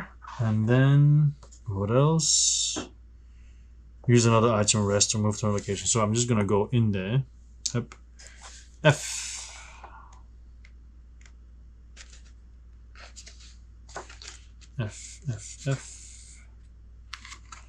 Ancient Sepulchre. If you have any of the titles, Vampire's Executioner, Vampire's Prayer, or Vampire's Thrall, none of those. No XP, F1, otherwise collect it and continue reading. You enter an ancient sepulchre and find a halfling man standing perfectly still and staring blankly at a decorated urn, as if he were in some kind of trance. The urn upon which he is transfixed is marked with runes that you cannot decipher. A low voice seems to come from every direction at once. The proper translation is Ashes of the Eldest, sire of us all. Startled, you look around. The halfling did not move his lips. There is no one else in the sepulchre. He was the first of our kind, buried alive by a jealous human. The voice continues. As it does so, a mist fills the sepulchre and slowly coalesces into an enormous bat-like figure in the center of the room. The creature introduces himself to you as Lord Yuvan Rokta. If you have the keyword library, F4. I do. You feel Lord Rokta's presence in your mind, sifting through your memories like a pair of hands searching your head for lice. I know you have the ashes, he says. Show them to me. Against your will, you find yourself retrieving the grey drawstring sack from your pack. When the vampire sees it, he draws near and takes it from your hand. He opens the bag and looks upon the ashes with reverence. Suddenly, you find that you are in control of your body once more. It seems that Lord Rokta's hypnotic powers dissipate when he is distracted. I want to thank you, he says. You have done me a great kindness, and I would like to return the favor. So attack while you still can, F6, or wait to receive his favor, F7. So I'm gonna attack because he's an enemy, right? So F6. You dive at the vampire with your steel. Surprised by your attack, he bares his fangs, spreads his wings, and takes flight to strike you from above. Special combat. The following combat will redirect you to a new storybook entry after the first round. Make sure to read the 3 possible outcomes once the first round is complete and turn to the corresponding entry in the storybook. So combat Lord Rokta, 38. Uh-oh. I'm really bad at fighting, so this might end really badly. Okay. Oh, we still have all this here. Still the memory of the horrible defeats from before. Lord Rokta. Okay, so all these, well, I should keep them first to see what I'm gonna do. So 3 whites, 1 red, 1 black. So I'm gonna use 2 whites. I'm gonna use the red and the blue. So red and blue. I'm gonna need 2 whites.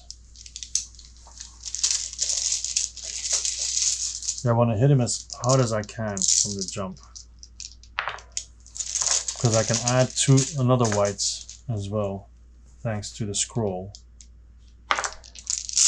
One more white. Oh no, that's it. Yeah. All right. So we'll see what happens in the storybook after the first round. So I roll these. All right. So not too bad. 2, 5.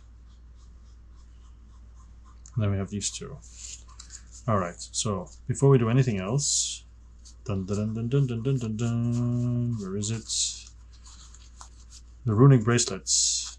Discard. This becomes a 5. Done. All right. So then mesmerize can turn into white. Grin Taker can give me a white. All right. So first mesmerize. Give me a white die to roll. 6. Perfect. All right. Then the question is, can I just change the 2 to a 4? I don't think so.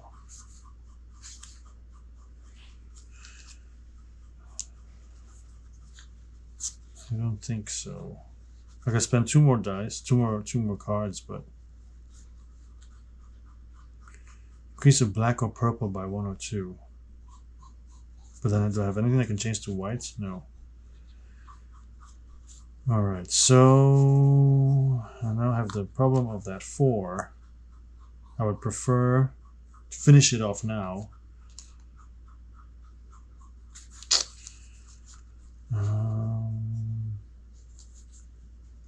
Dun, dun, dun, dun, dun, dun, dun. If I keep this here, I can actually change it to a 3. But no, this is 5 damage. It has to stay on there for sure. All right, Grin Taker. Give me a white. Come on, give me a 4. Come on. No. But 2 and 2 is 4, right? No. So.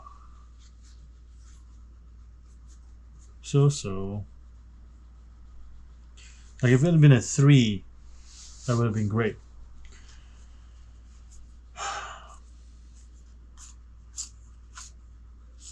For the Grey Matter, it's a random die. Yeah, but maybe that's even better. Let's see what comes out. A random die.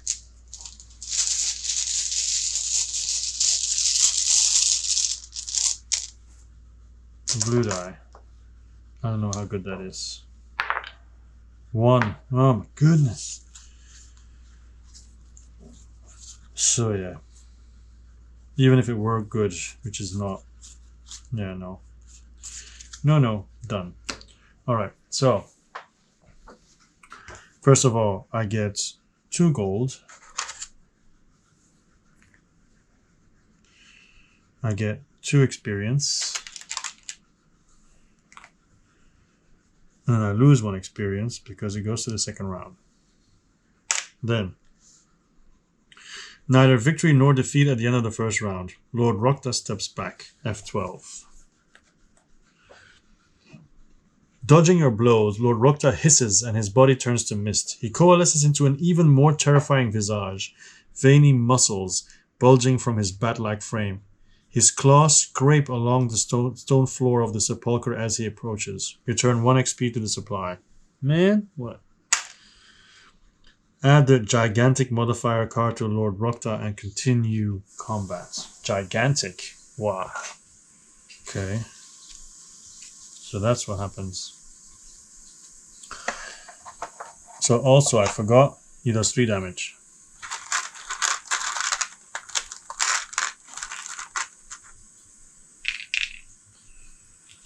So just for clarity's sake.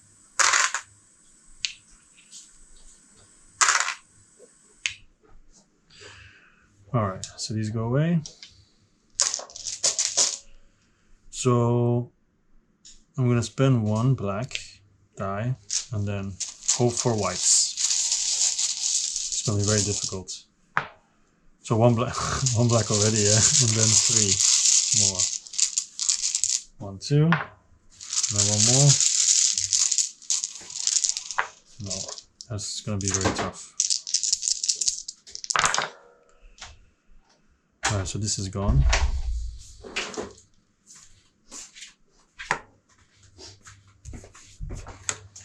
Six, 5, and 3.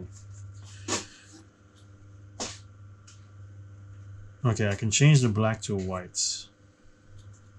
But I don't think I can change anything else to a white. I can change the pink to a white. Okay. I can see a combination here.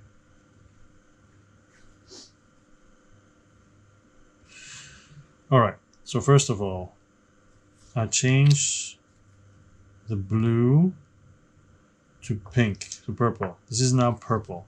Okay, first card. It's now purple. Increase the purple die by 1. So it's now purple 4. Okay. Purple becomes white. Boom. Alright. Or maybe put it on gigantic. Hurts more. Now, we still have some stuff remaining.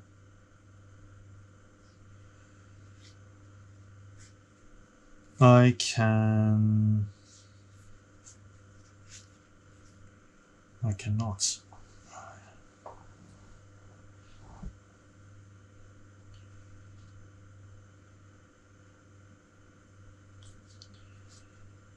How am I supposed to do this?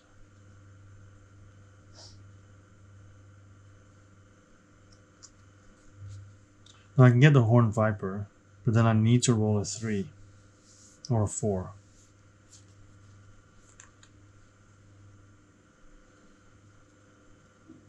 Unless I can do that. Okay, I'm gonna get my Horned Viper because it's the 5, right? The 5 I can use Cruel to change it.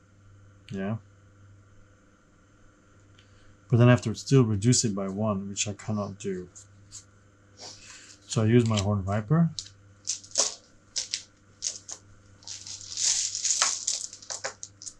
Try to find the dice, which is always horrible to find apparently.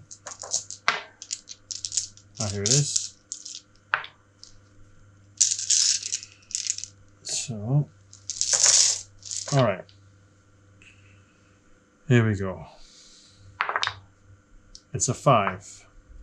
It's exactly what I didn't want. So 4 cards have been played, and there's no way that I can decrease it down by 1. Actually, I can. But I need to use 6 cards. I could have just used... Yeah, never mind. No, it's not possible. Okay, so this is done. So spent and discarded.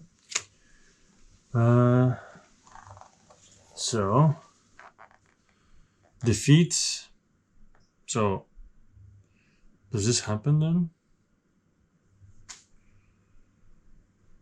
Well, I guess so. At least I get 1 gold from here. F9. I guess that happens now. Lord Rokta returns to Mist and escapes you. The vampire beats you back into a corner of the sepulchre and snarls, "Strong of will, but weak of flesh. You are not worthy of my bite." He takes the drawstring sack in hand and returns to Mist. Before he seeps out of the room, you hear his mind in yours once more. "We will meet again," he says, "and I will remember your pitiful attempt on my life." The halfling man still stares at the wall, blood leaking from the bite wound on his neck. So -1 King's favor. Great. -1 Dragul's favor. Reveal title card 23. Now that your encounter with the vampire has been resolved, you may return to Zalik at location A at any time to end your adventure. What? I didn't know that. 23. Vampire's Prey. The vampire Yuvan Rokta lurked beneath the streets of Sabek. You found the creature but failed to slay him. The memory of his hypnotic stare haunts you as if the creature stalks you still. So I guess I'll lose 2 and take 3 damage. I think that would be...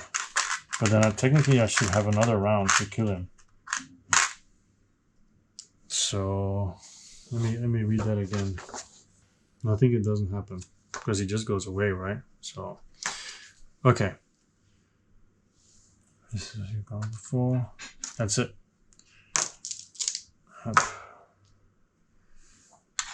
He goes back. And then I'm just gonna go back to check out the Thieves Guilds. But first I'm gonna rest. I kinda have to. Kinda disappointed how that went. Yeah, spend 1 or more. So I spend 1. I roll 1 die. 4. So I'll get 1 back. And then I need to fill this up again. So 1, 3.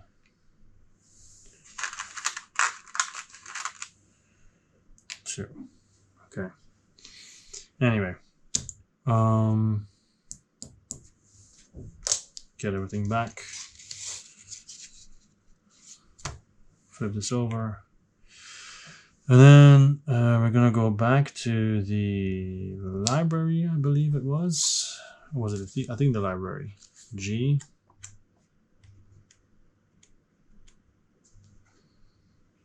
Keyboard password, yeah, G2.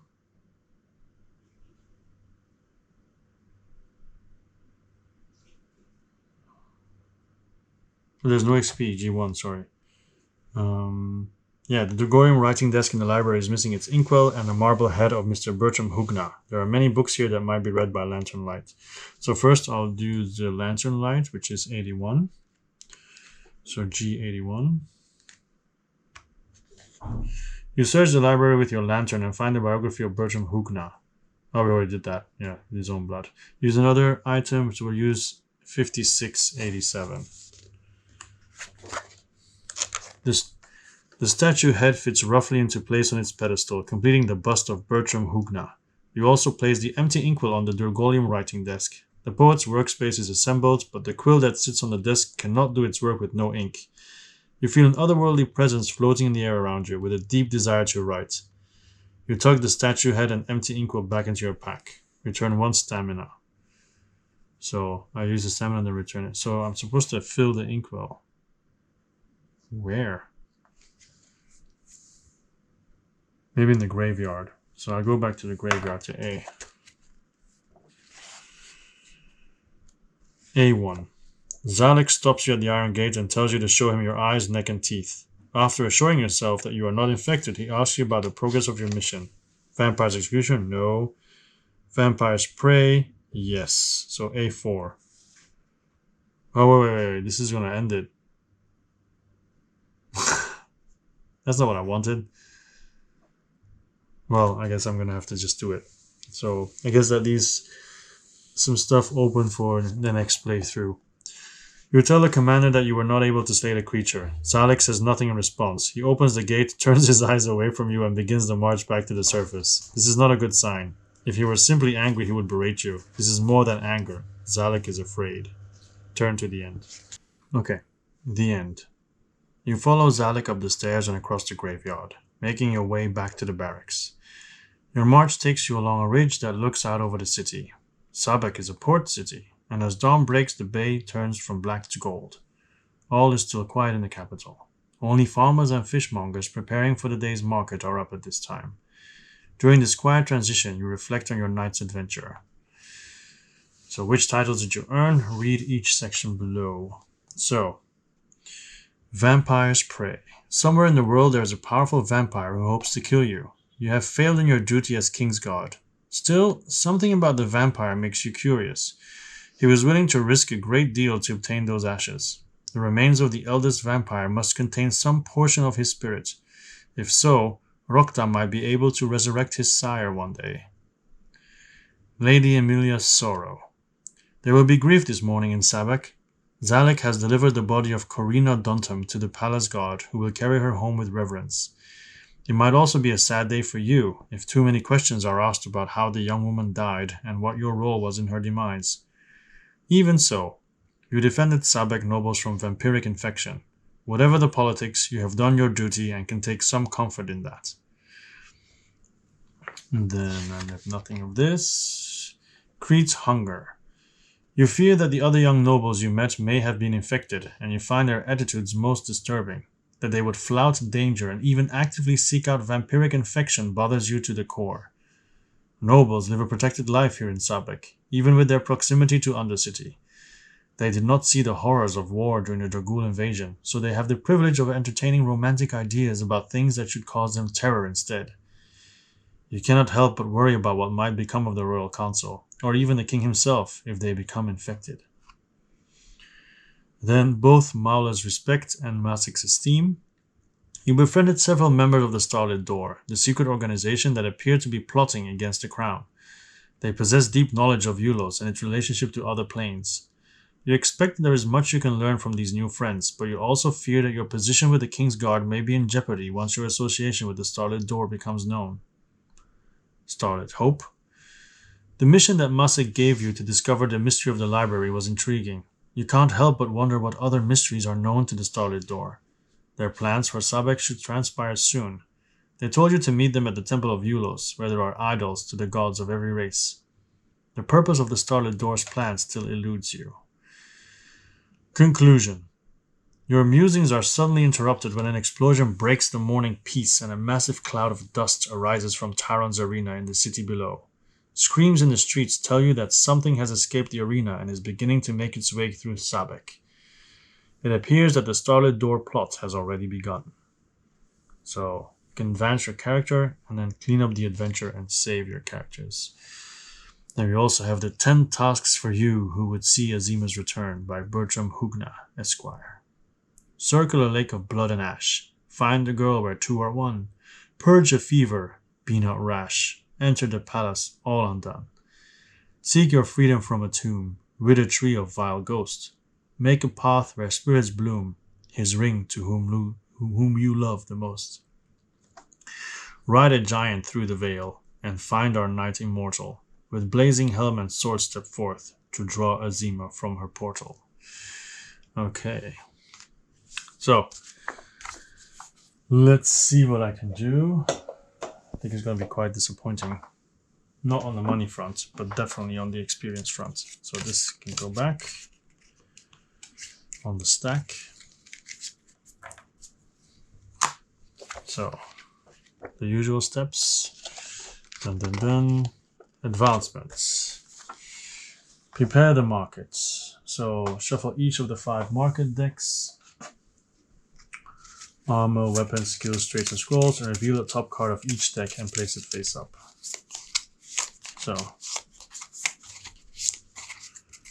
So we have, first of all, Scabbard. Return a card from your spent space to your hand. That is nice. And costs 7. Then the traits. Let's do this one. I know it's on the top, but whatever. Steadfast. So any die for red and white. And -2 Sheki. Or not Sheki, so Does not apply to me.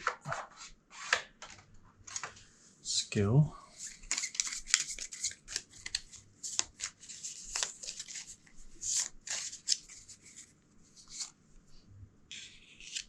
And trap. So 1 can become a 4. And I guess 4 can become a 1. And it's 8 minus strength, so it's 7. And then scroll. Stone skin. That's nice. 2 green dice. And then finally, armor. But it's all very expensive though. I mean, a lot of gold, but maybe not enough. Armor is cursed ring. So reroll and get a die, I guess. Or reroll any die. I don't know. Let's check what that specifically means. Those two together.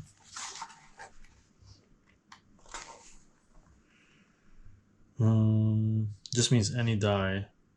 Reroll a die and then any die. Okay.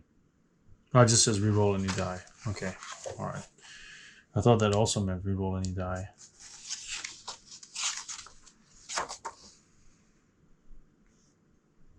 Okay, like that. So I actually made a mistake before, because when you have the runing bracelet, it's reroll a red die or okay, yeah. I don't know if it actually gave me a lot of positive consequences, but yeah. Okay, anyway, let's continue this. These guys are here. Visit the Adventurers Guild. You can spend XP, which is pathetic because I only have 7. So, increase the character's health by 1. Combat dice limit by 1. Yeah, definitely combat dice limit. So I spent 5 to change this to 5. Because I'm so weak when it comes down to fighting. Getting more dice will definitely help. And then I have 2 left. Basically, I spent 2 XP to go up to 25.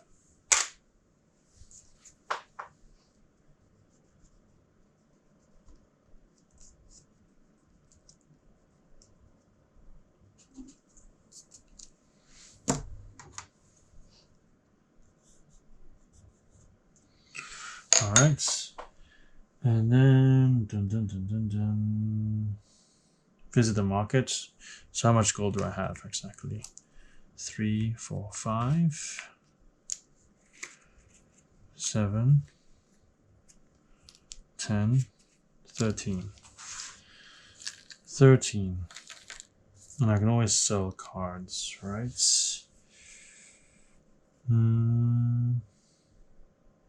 It has to be a market card. So I can't sell Wanderlust or Lovesick.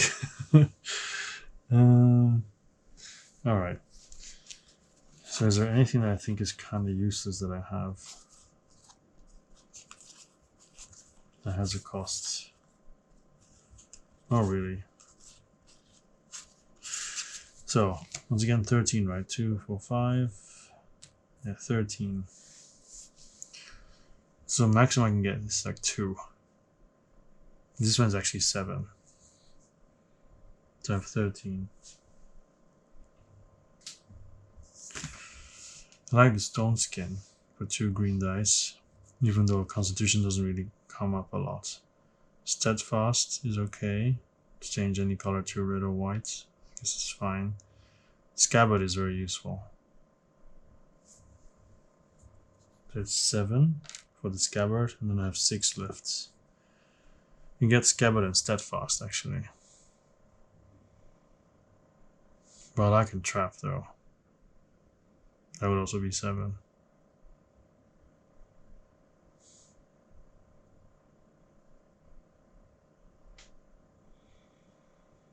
So it's always between the 7 and something else. Alright, I'm gonna get entrap and steadfast. So that's 7 and 6. 13. So 2, 4, 6, 7, 2, 4, 6. There you go.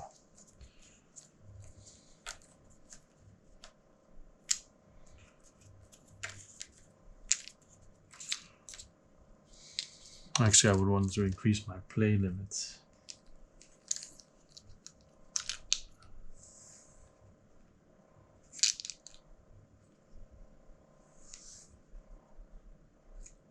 If you increase your current play limit, it also increases your bonus play limits. I didn't know that.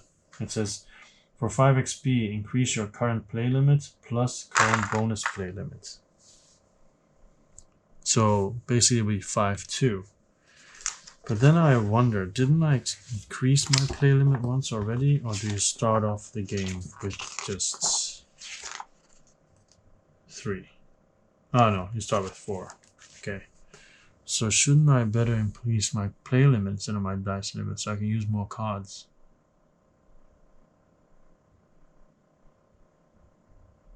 No, I'm wondering. Yeah, actually I'm going to change it. So this is still 4. And the play limit is going to be 5. And the bonus limit is going to be 2. Because I have a lot of cards that give me dice. So, okay. Alright. So, that's done. I'm not selling any cards. Saving campaign progress. So first, weapon, armor, and scroll. So basically, entrap and steadfast. A trait and another skill. I have many traits already. Alright. Okay, erase all keywords from the keyword space of the party journal. Okay.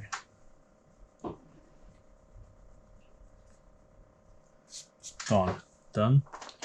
Return all map cards and item cards to the discovery deck. So these and this and this go away. But I'll do that in a second. Store the party style cards with the party journal for use. Actually, I don't have to do anything here. We're just gonna stop it here. No need to see everything else. So thank you very much for watching, and my name is Joachim. So many games at a time, and I'll see you next time. Okay, bye bye.